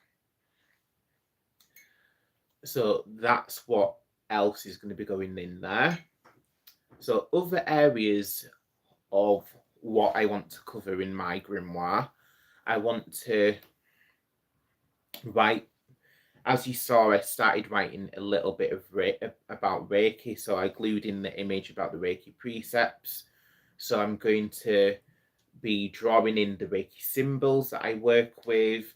So I work with quite a lot of them because I'm a holy fire Reiki master, but as well as that, I'm a Karuna Reiki master as well. So I work with the Karuna symbols. So that gives me more than just the regular Reiki symbols, because in Reiki you use like the basics, the few basic symbols, but with Karuna there's loads more symbols to add to it. So if anyone's got any questions about Reiki, I can answer it. I also do have a video all about Reiki, which I made a while ago, but that is on my channel. If anyone's wondering what the heck Reiki is, check that video out. I explain a lot about it. So I'll be writing about Reiki in the grimoire. I want to write about Sekhem as well. So I've created my own healing modality, which tunes into the frequency and energies of Sekhem, which come from ancient Egypt, which come from the pyramids. So I'm going to be writing stuff about Sekhem in my grimoire. So as you can tell, I'll be writing a lot about healing, because that's part of who I am. That's part of my spiritual practice. Although that's not all that I work with. So I'm going to also be writing about the star races, the galactic races. I am a Lyran starseed, so I'll be writing about Lyra in the grimoire. I'm going to be writing what I know about Lyra and the Lyrans, and information that I've channeled. So that's going to be getting written in the grimoire. I'm going to write about the other star races, so the Pleiadians, I'm trying to think what else am I going to be popping in here. So that's probably a bit more information about the Ascended Masters. I want to write more about the Violet Flame, because I've not actually written anything in the book about the Violet Flame yet. So I'll be writing about Saint Germain and the Violet Flame, and Lady Nada, or Lady Portia, sorry, not Lady Nada, because Lady Portia, she's also one of the keepers of the Violet Flame. So I'll be writing information about the Violet Flame and the Violet Ray. And I also want to write about the ancient civilizations. So I want to, like I mentioned, I'll be channeling information about Lyra, so I'm putting that in the book. But I also want to channel more information about Atlantis and Lemuria, and even Avalon. So Avalon, Merlin and Arthur, Guinevere. So most people know about the myth of Merlin and Avalon, but I want to see what is underneath, like the normal myth, because there's probably stuff which goes under the radar, stuff that isn't widely known. So I want to see what I can pick up about Avalon and Merlin and Vivian. And it's interesting, actually. This brings me back to something, because I actually have a good friend who's called Vivian, and we was talking about Merlin, as she's just moved over to, I nearly said Newcastle then, that's not where Merlin is. I mean, she's moved over to Wales, and Merlin is he has a lot of influence over in Wales. That literally on the flag of the Welsh flag, they have the image of the red dragon, I believe it is. So there is a lot of that pagan and magical influence over in Wales, and it's believed that Merlin, he's operated in Wales.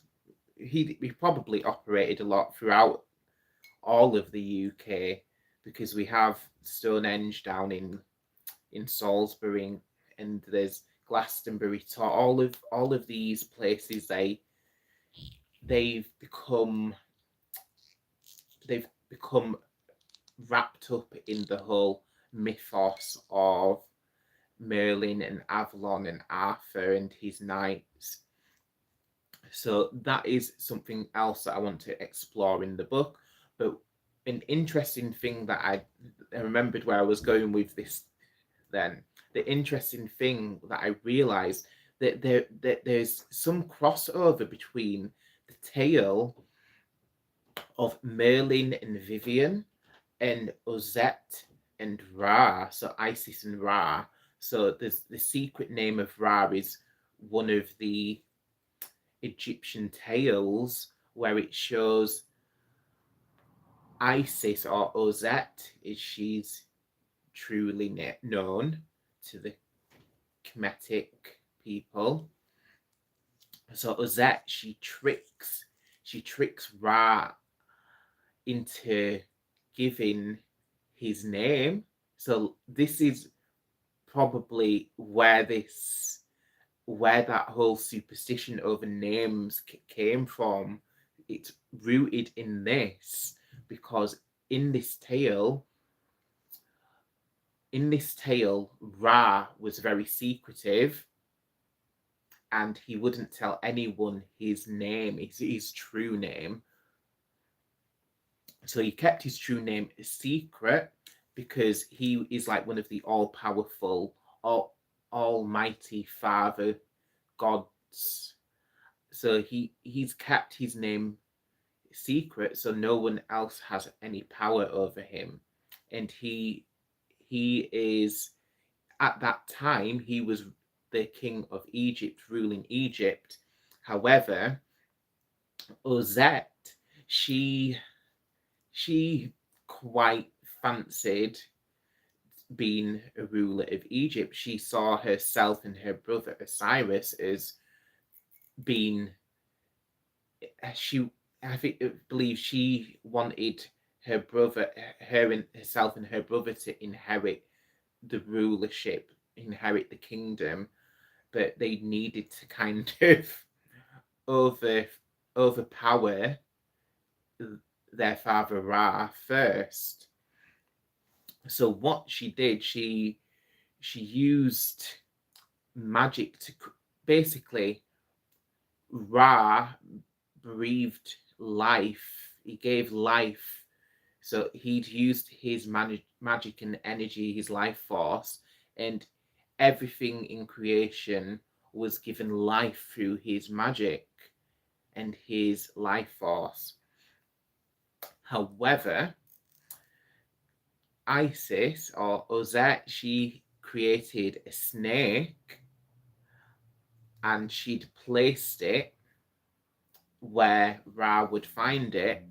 He's then saw this snake, which was waiting to be. He saw this snake, which is half created.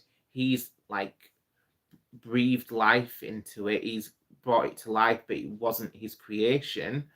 So the snake was not following his instruction.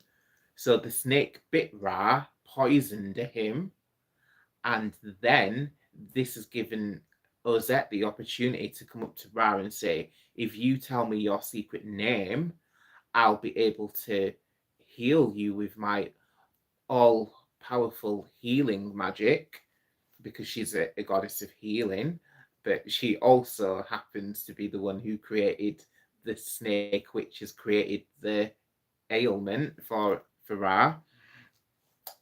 So in the end, Ra is on his deathbed, pretty much. So there's this mighty all-powerful God, which has been reduced to, like, is reduced to almost nothing.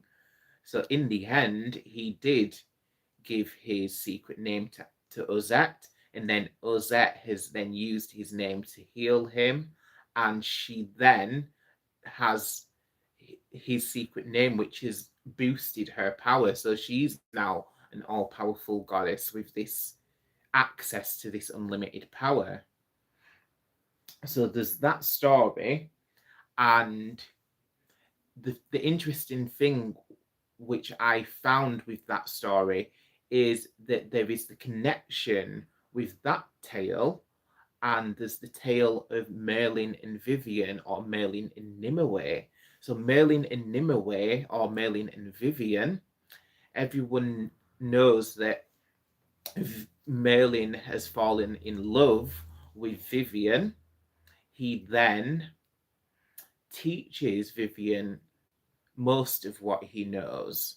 So he's teaching Vivian magic. Vivian picks it up. She's quite a good student, so she learns a lot of this magic from Merlin, but Merlin isn't teaching Vivian everything.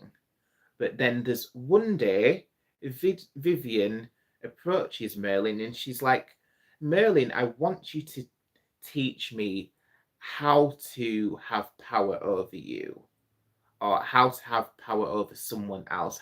Teach me a way to bind someone so they're trapped to my will. And Merlin goes ahead and teaches Vivian this skill to have power over another person, or have power over him. So Merlin teaches Vivian how to literally bind him to her will. And what she does,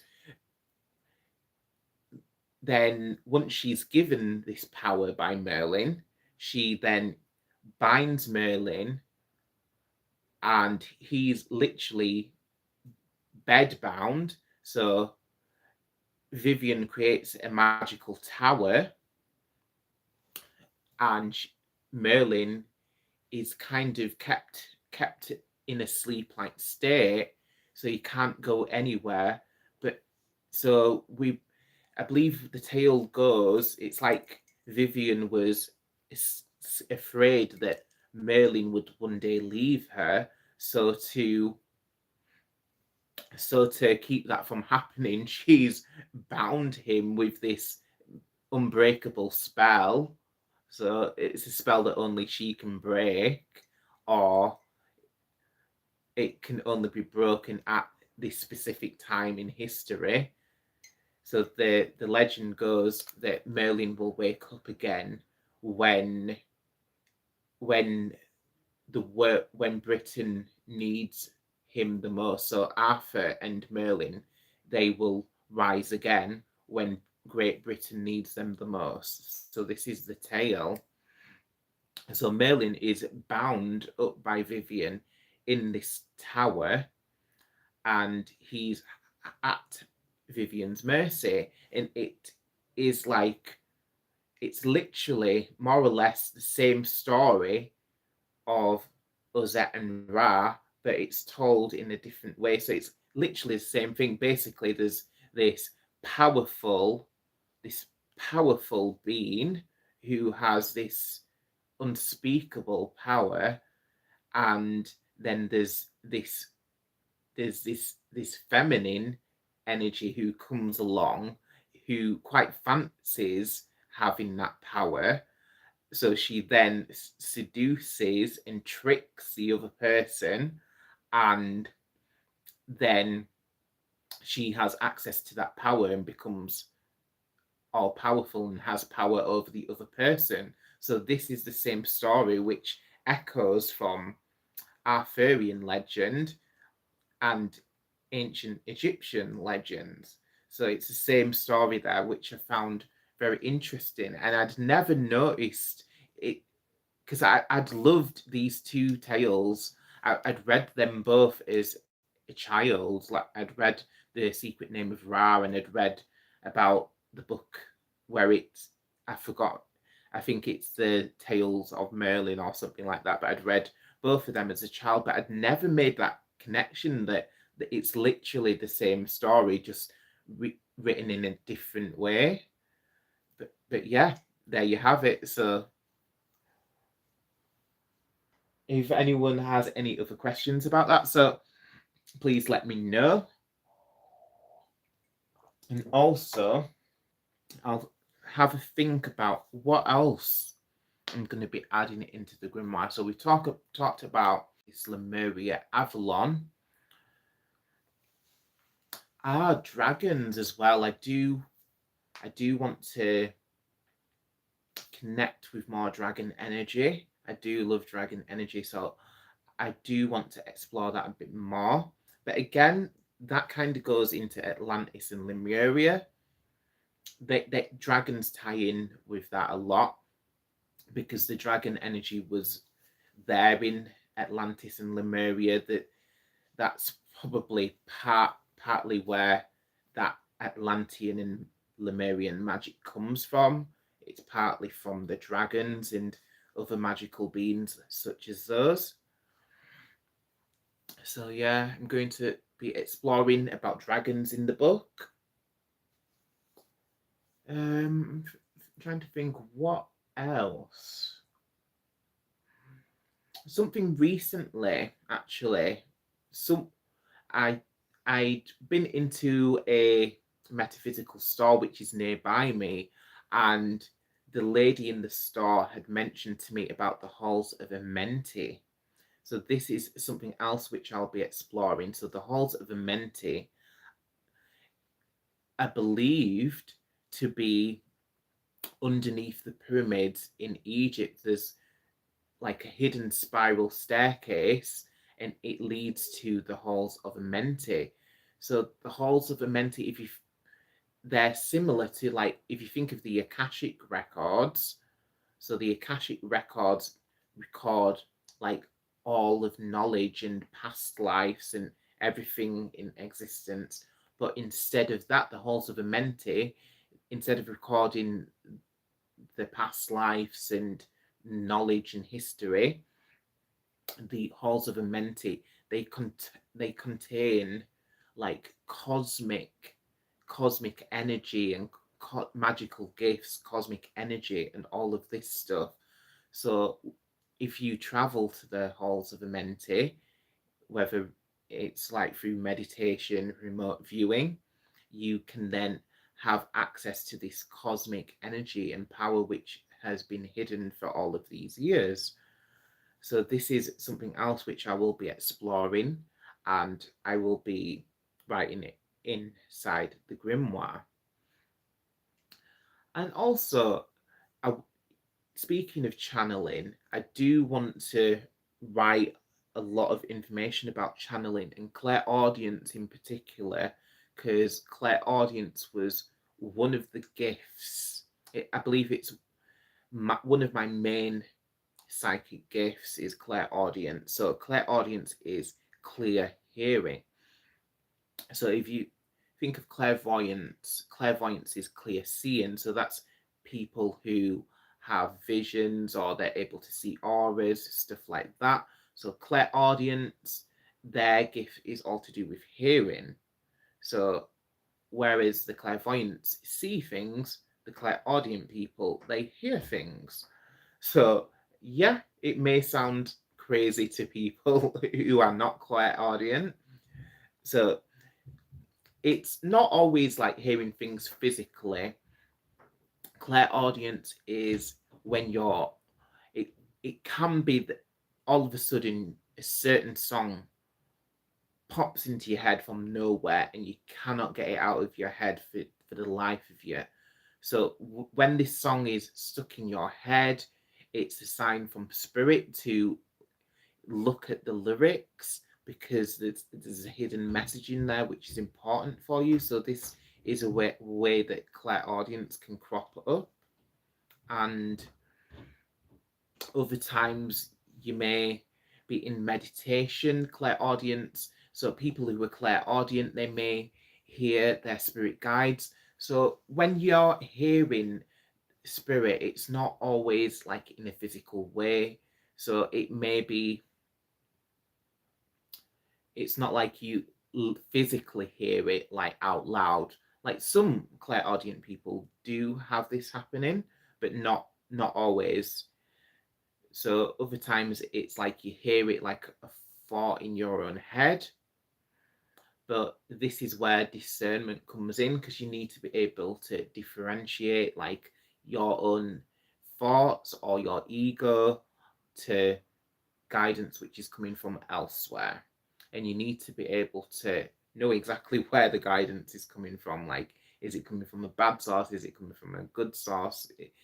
What is the intention behind the message that's coming through? So a lot of the time, if it's a positive message, then it's most likely coming from a spirit guide or an ancestor, somebody who's got your best intentions at heart. If it's a negative message, if it's something destructive or cruel or mean, then it's likely not coming from a good place. So then you can just, when you're connected to an energy that's negative, you can just disconnect from them, ask them to leave, and kind of just cleanse your aura, cleanse your energy. So get some Palo Santo out, get your protective crystals, hold your black tourmaline, get some smoky quartz, get some tourmaline, ground your energy, walk outside barefoot, stand in the grass, ground your energy, go hug a tree. All of these are ways where you can ground your energy really quickly and kind of get rid of unwanted energies. So let me have a look. All right, so I believe I've covered mostly everything that I wanted to cover. So if anyone has any questions, please let me know now. If anyone's got any other ideas of things that they're putting in their books, or any ideas for me for things to put in my book, then I'd love to hear it. So I'll just take a quick look at my book of shadows over here. It may that I've just seen my tarot book on the floor. So that is something else which I will be putting in the grimoire. I will be writing information about tarot cards and reading tarot. So things that are useful to know, things that you need to remember when reading tarot. So I'll be adding that to the grimoire as well. So there's a lot of sacred texts here in my book of shadows. There's runes in here as well. So I will be writing about runes and bind runes and other magical symbols. So yeah, that will be going in the grimoire as well. So there's sacred texts here: Charge of the God, Charge of the Dark God, Invocation of the Horn God. So there's Charge of the Goddess as well, and Charge of the Dark Goddess. So all of these are sacred texts which you could add to your grimoire if you choose to. So your grimoire, it just depends on what you want your grimoire to contain, because you could absolutely fill every single page on your grimoire with text, some form of text. So it could be information about herbs, crystals, or sacred texts, chants, stuff like that. So you could absolutely fill every single inch of your page with certain information. And this is not even counting any images or stickers that you want to put in there. So it just depends on, with your grimoire, it just depends on what you want to prioritize, what you really need to be in that book. So really have a think about what you want to prioritize, because there's so much information that you could put in there. So you just need to have a good think about what information is the most valuable to you, and what do you want to be able to share with the person who you're going to leave your grimoire to. Okay, so stuff like crystals. So I've got loads of information about crystals in my book of shadows. So I'm not sure. So I'm with all of the stuff that I'm covering already, I don't think I'm going to get that in my grimoire. So it's interesting. A witch that I'd met the other day in the metaphysical store, she'd mentioned to me that she literally has a grimoire just for her crystals. So that may be a route that I go down. I may have another grimoire which is solely just for crystals. Because when it comes to grimoires, there's just so much stuff that you could put in them. And if you're not going to be very specific with your grimoire, then it kind of could become a bit wishy-washy and a bit unfocused. So this is where it's good with, like, if you know that something like crystals or herbs is something that you work with a lot, then to maybe have a specific grimoire for that one thing. So such as myself, because crystals is like a massive part of my life. So like I have such a huge collection of crystals. I love to use crystals for everything. I place crystals everywhere. I make organite with crystals in it. I wire wrap crystals. I put crystals in organite and wear it. Stuff like this. So because of all of this is why, rather than trying to squeeze information about crystals in this grimoire that I have here, which is already it's about halfway full already, and I've just listed loads of other things which I'm putting in there. So rather than trying to squeeze information about crystals in there, I'm going to go out and just make another grimoire which is just for crystals. And I think that is the best option here. This way, this grimoire does have a mixture of information in it, but then because crystals are very important, they're an aspect of my magic which is very specific to myself. So that way I can create a grimoire which is just for crystals, and it can be more focused that way. So let me have a look. What else have I got in here? Yeah, so just more crystals. I wrote a lot about crystals in this book of Shadows. So I've got some stuff about the popular festivals here. So there's loads of different pagan festivals here. So let's see where we're at.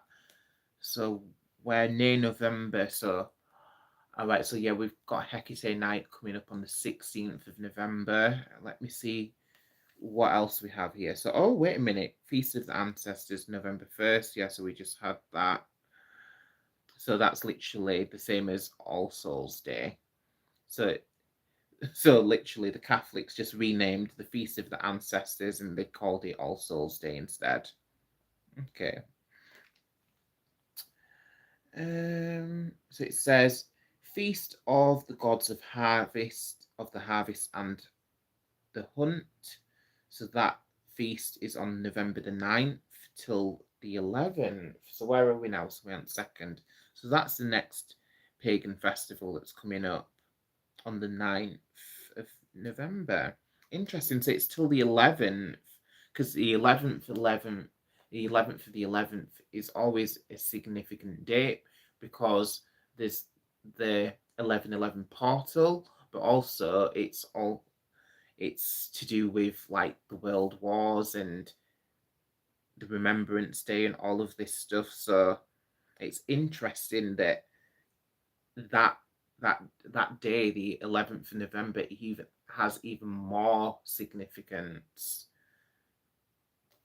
So that is such a powerful portal, because there's all of this stuff wrapped up into that one day. Then Hekatean night on the 16th. And then it's going into December. So 2nd of December, we have the Feast of Rhiannon. Day of Bellissima is 12th of December. Festival of Lights, December the 13th. Festival of Wine and Pleasure. Oh, interesting. December 28th till 31st. That is very interesting, as I know someone whose birthday is on the 28th of December. That makes a lot of sense now. I'm going to have to let them know about that. And then it goes on to January.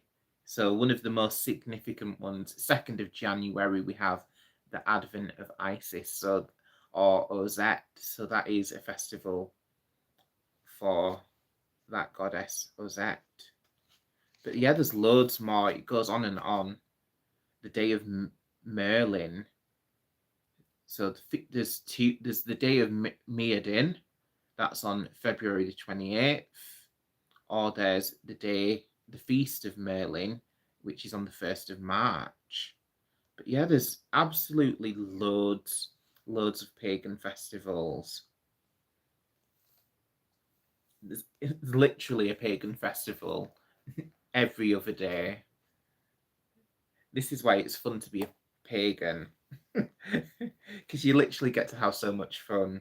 You can have reverent mirth celebrations so often, because we have Espats. So that is to do with the full moon. So whenever there's a full moon, you've got a reason to celebrate, to work magic. Then there's the new moons. Again, you can celebrate. do magic. Then there's the equinoxes and the solstices, and then there's the other Sabbats, the 4 greater Sabbats. So there's like Samhain or Halloween, which we've just had. There's Imulk at the beginning of February. There's Candlemas. Oh, Candlemas, that's just another name for Imulk. There's Beltane and there's Lunasa. So Beltane is 1st of May, Lunasa's 1st of August. So we have all of these big festivals. And then in between the big festivals, we've got all of these lesser known festivals as well.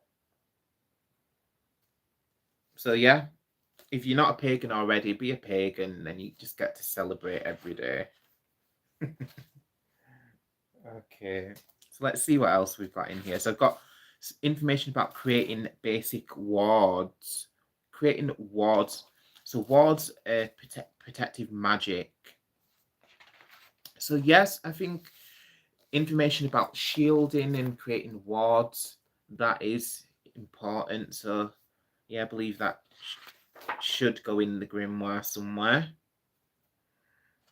So there's information about earth healing. So yeah, I think stuff to do with earth healing, the ley lines.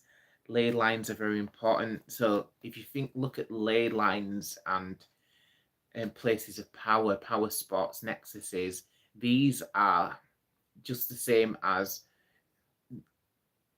how the energy centers for our bodies are important. It's just they're the energy centers for our planet. So yeah, they're just as important as well. So yeah, they're gonna have to go into the grimoire. So got loads of spells for protection. Oh, there's even one of my curses there.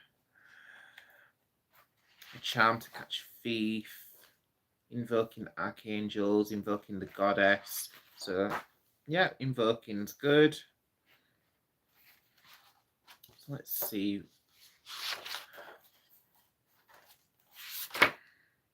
Ritual. So to strengthen your psychic shield. Yeah, that's useful. Tarot protection spell.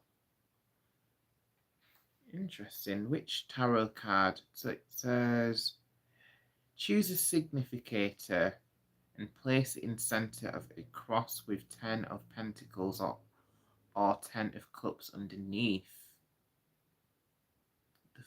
The 4 of wands forms the base, the chariot forms the top, temperance and the star form the arms of the cross.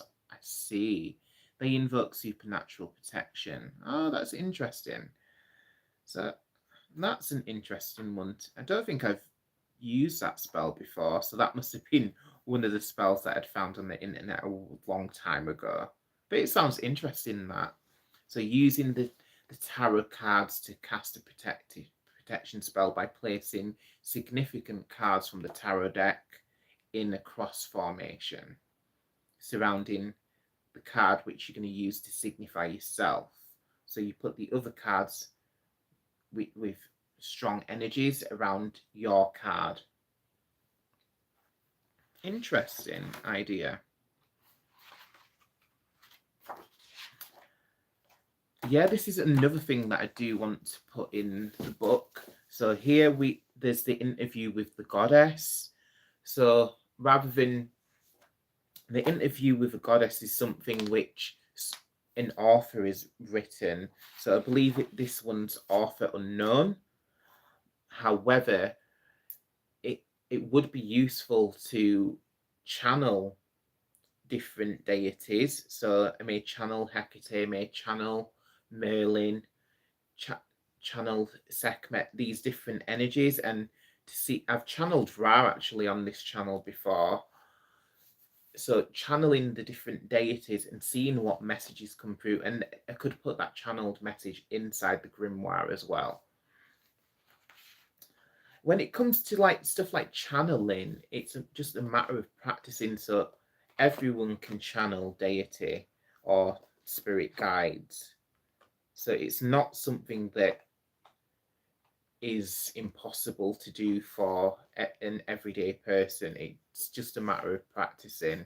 So everyone has, it's just like anything else, like Reiki healing.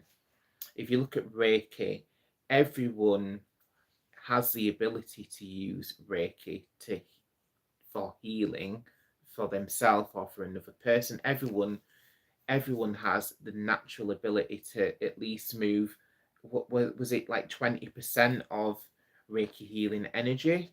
So once you become attuned to Reiki, so once you've practiced and you've been guided by your Reiki master, then that percentage goes up from 20% to 100%. And the same is, it's the same for like other forms of magic and other skills. So basically, the more you practice something, the better you're going to get at it. So yeah, that was the skill that was meant to be talking about, channeling. So yeah, the more, so everyone is going to start with like a low ability for channeling. So once you then practice and build that skill, it's just like a muscle, like any other skill. Once you grow that skill, practice it, it's going to get better and better.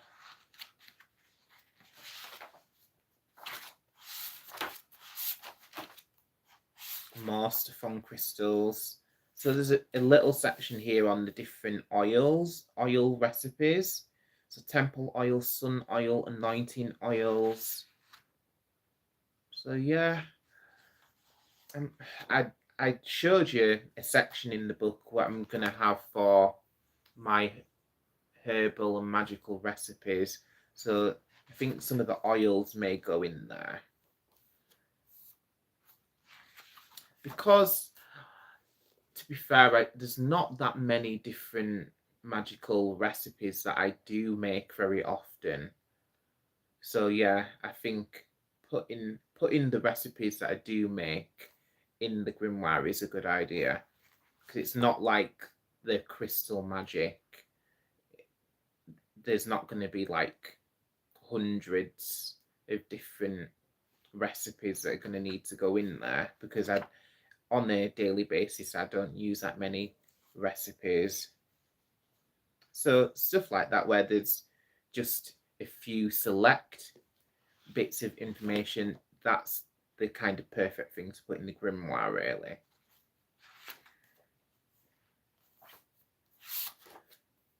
So I've got some more information about the epithets of Hecate. So come giant Hecate, Dione's guard, O Persia Barbo, Fore, dart shooter unconquered, Lydian, the one untamed, sired nobly torch-bearing guide, who bends down proud necks. Corey, hear you who've parted gates of steel unbreakable.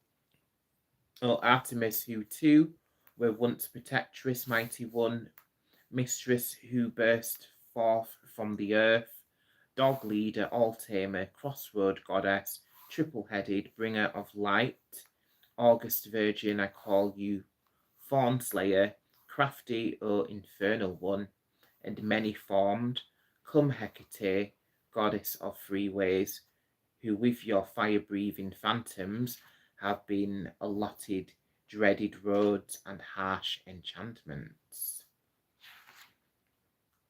Okay, so that was one of the, I believe that was from, is it the Chaldean oracles or some place like that? That is some ancient writing about the goddess Hecate. And then on the other side, I've got the Orphic hymn here. So all of these important bits of information, so stuff like this about Hecate, all of this stuff is going to go into the grimoire, because as I mentioned before, Hecate, she's the main deity that I work with. So all of this is very important and will need to go into my grimoire.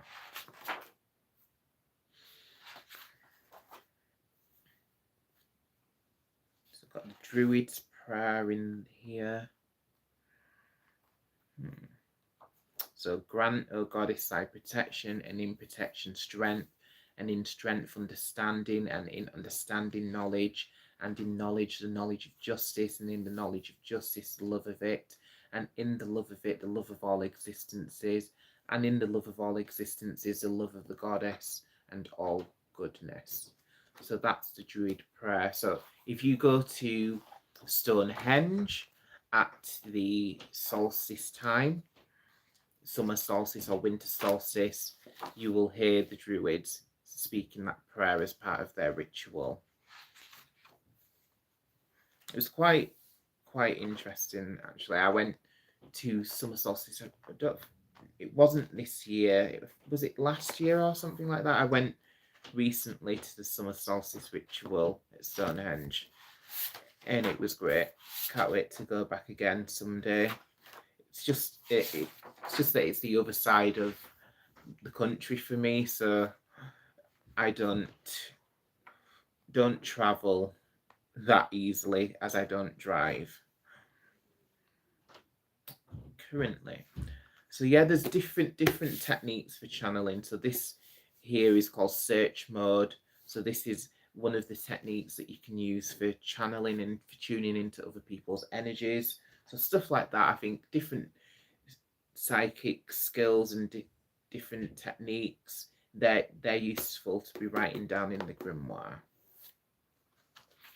There's a bit about aspecting. So aspecting is one thing that I'm actually going to be working on very soon. I was going to actually work on this most likely at the upcoming full moon or aspect. So aspecting is when you kind of implement or you step into a deity's energy and their personality more.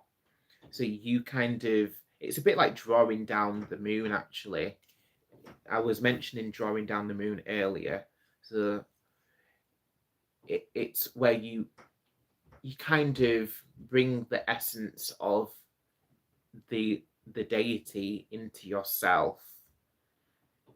And the reason why people do this, because certain deities and certain aspects of deities, they have different strengths and characters and personalities, and there may be strengths that this deity has that we feel like we're lacking, and that we could greatly benefit from having those skills and personality traits in our life. So this is why witches and pagans, they aspect these deities and they bring the essence of the deity into themselves, and hence they then can bring on board these skills from these deities. So in 2012, it was a while ago, but that was when I aspected the deity Horus, and I brought some of his skills and brought some of his energy and essence into my life, and I found that really great. To be fair, it was a whole lot of fun. I did enjoy that, so I'm looking forward to aspecting Hecate this full moon.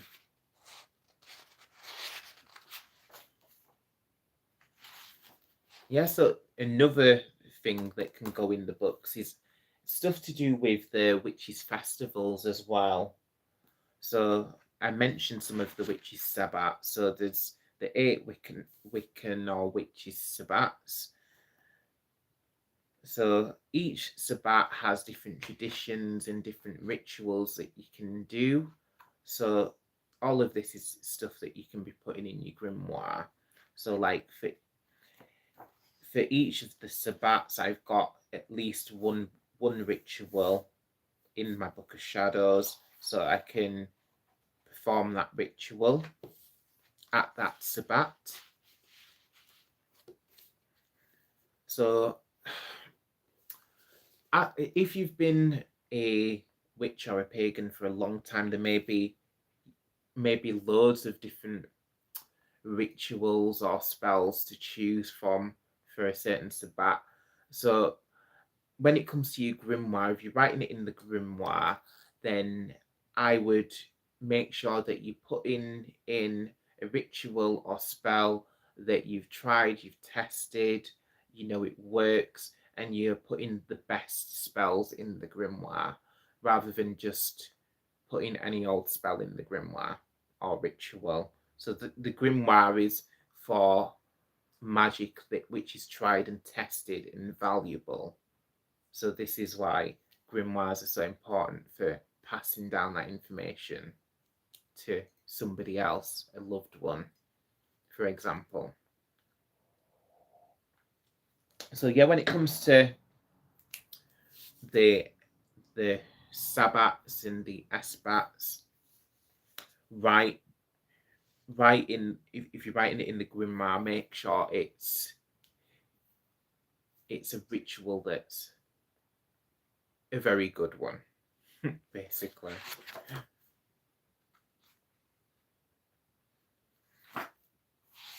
So I've got a bit about Obeya here. And hymns to deities. So I've got a hymn to Hecate here, star at the centre. So this is one that I like to sing a lot. So there's Hecate's prayer as well. That's another one.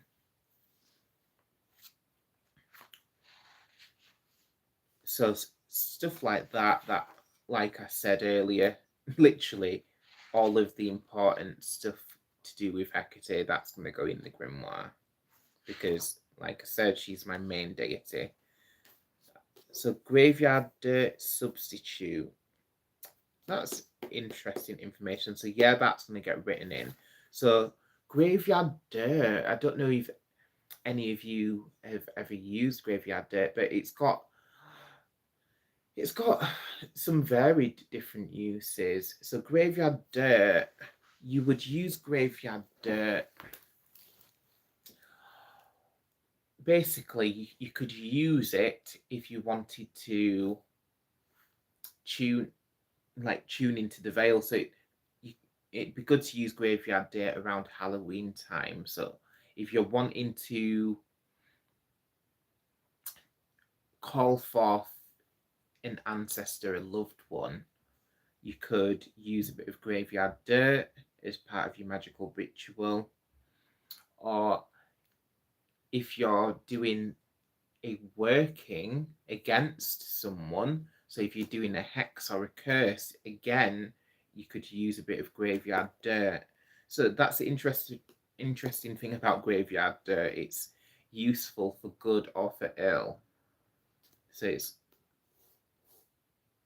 like many of the voodoo sorts of ingredients, they have dual uses that can be used for good or ill. A bit like cascarilla powder.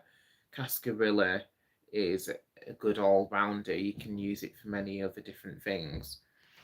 So I'll read what the recipe is for the graveyard dirt substitute. So graveyard dirt can be literally what it says on the tin. So you can literally go to a graveyard, collect some dirt in a respectful way, of course.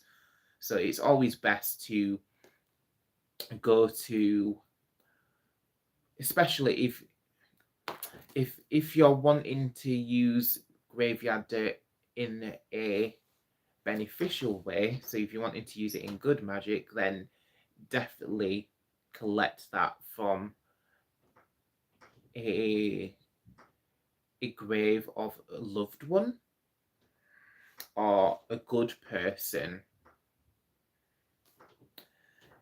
And you could maybe leave an offering behind, like with anything else, like when you're collecting herbs in the forest or something like that, or collecting flowers. So when you leave an offering, it's just like giving an energy exchange. Everything in life, there's an energy exchange. So if you're collecting something from nature, then it's nice to give something back, like leave a coin or a little crystal, something like this.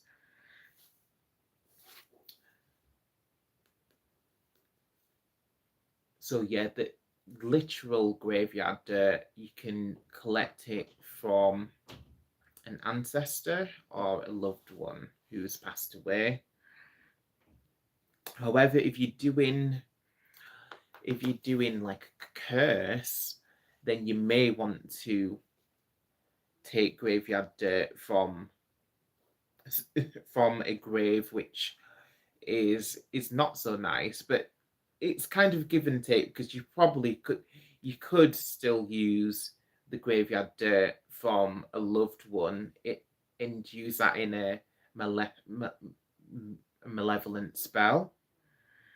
You could still use it that way, but there's some people who would like take it to the next level and like find a grave of a serial killer or something, or find a grave of a person they know is a bad person, so they know that they're bringing that malevolent energy with them for their magic. But it's kind of a dangerous way to do it, because if you're taking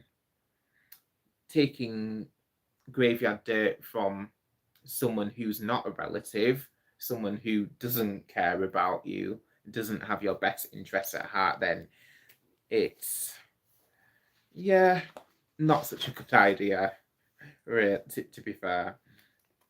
But for people who would like to substitute graveyard dirt, so they don't want to collect graveyard dirt from a loved one or any other source, you can make a herbal version of it as a substitute. So there's equal parts of mullein, wormwood, patchouli, alder, mandrake, and black talcum powder or glitter.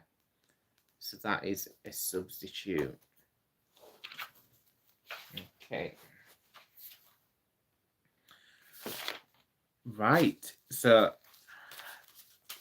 I feel like I've exhausted quite a lot. I feel like I've been on this stream for like maybe 2 hours or something now. So I'm going to leave that there. So I'm thanking everyone for tuning in. Thank you for watching.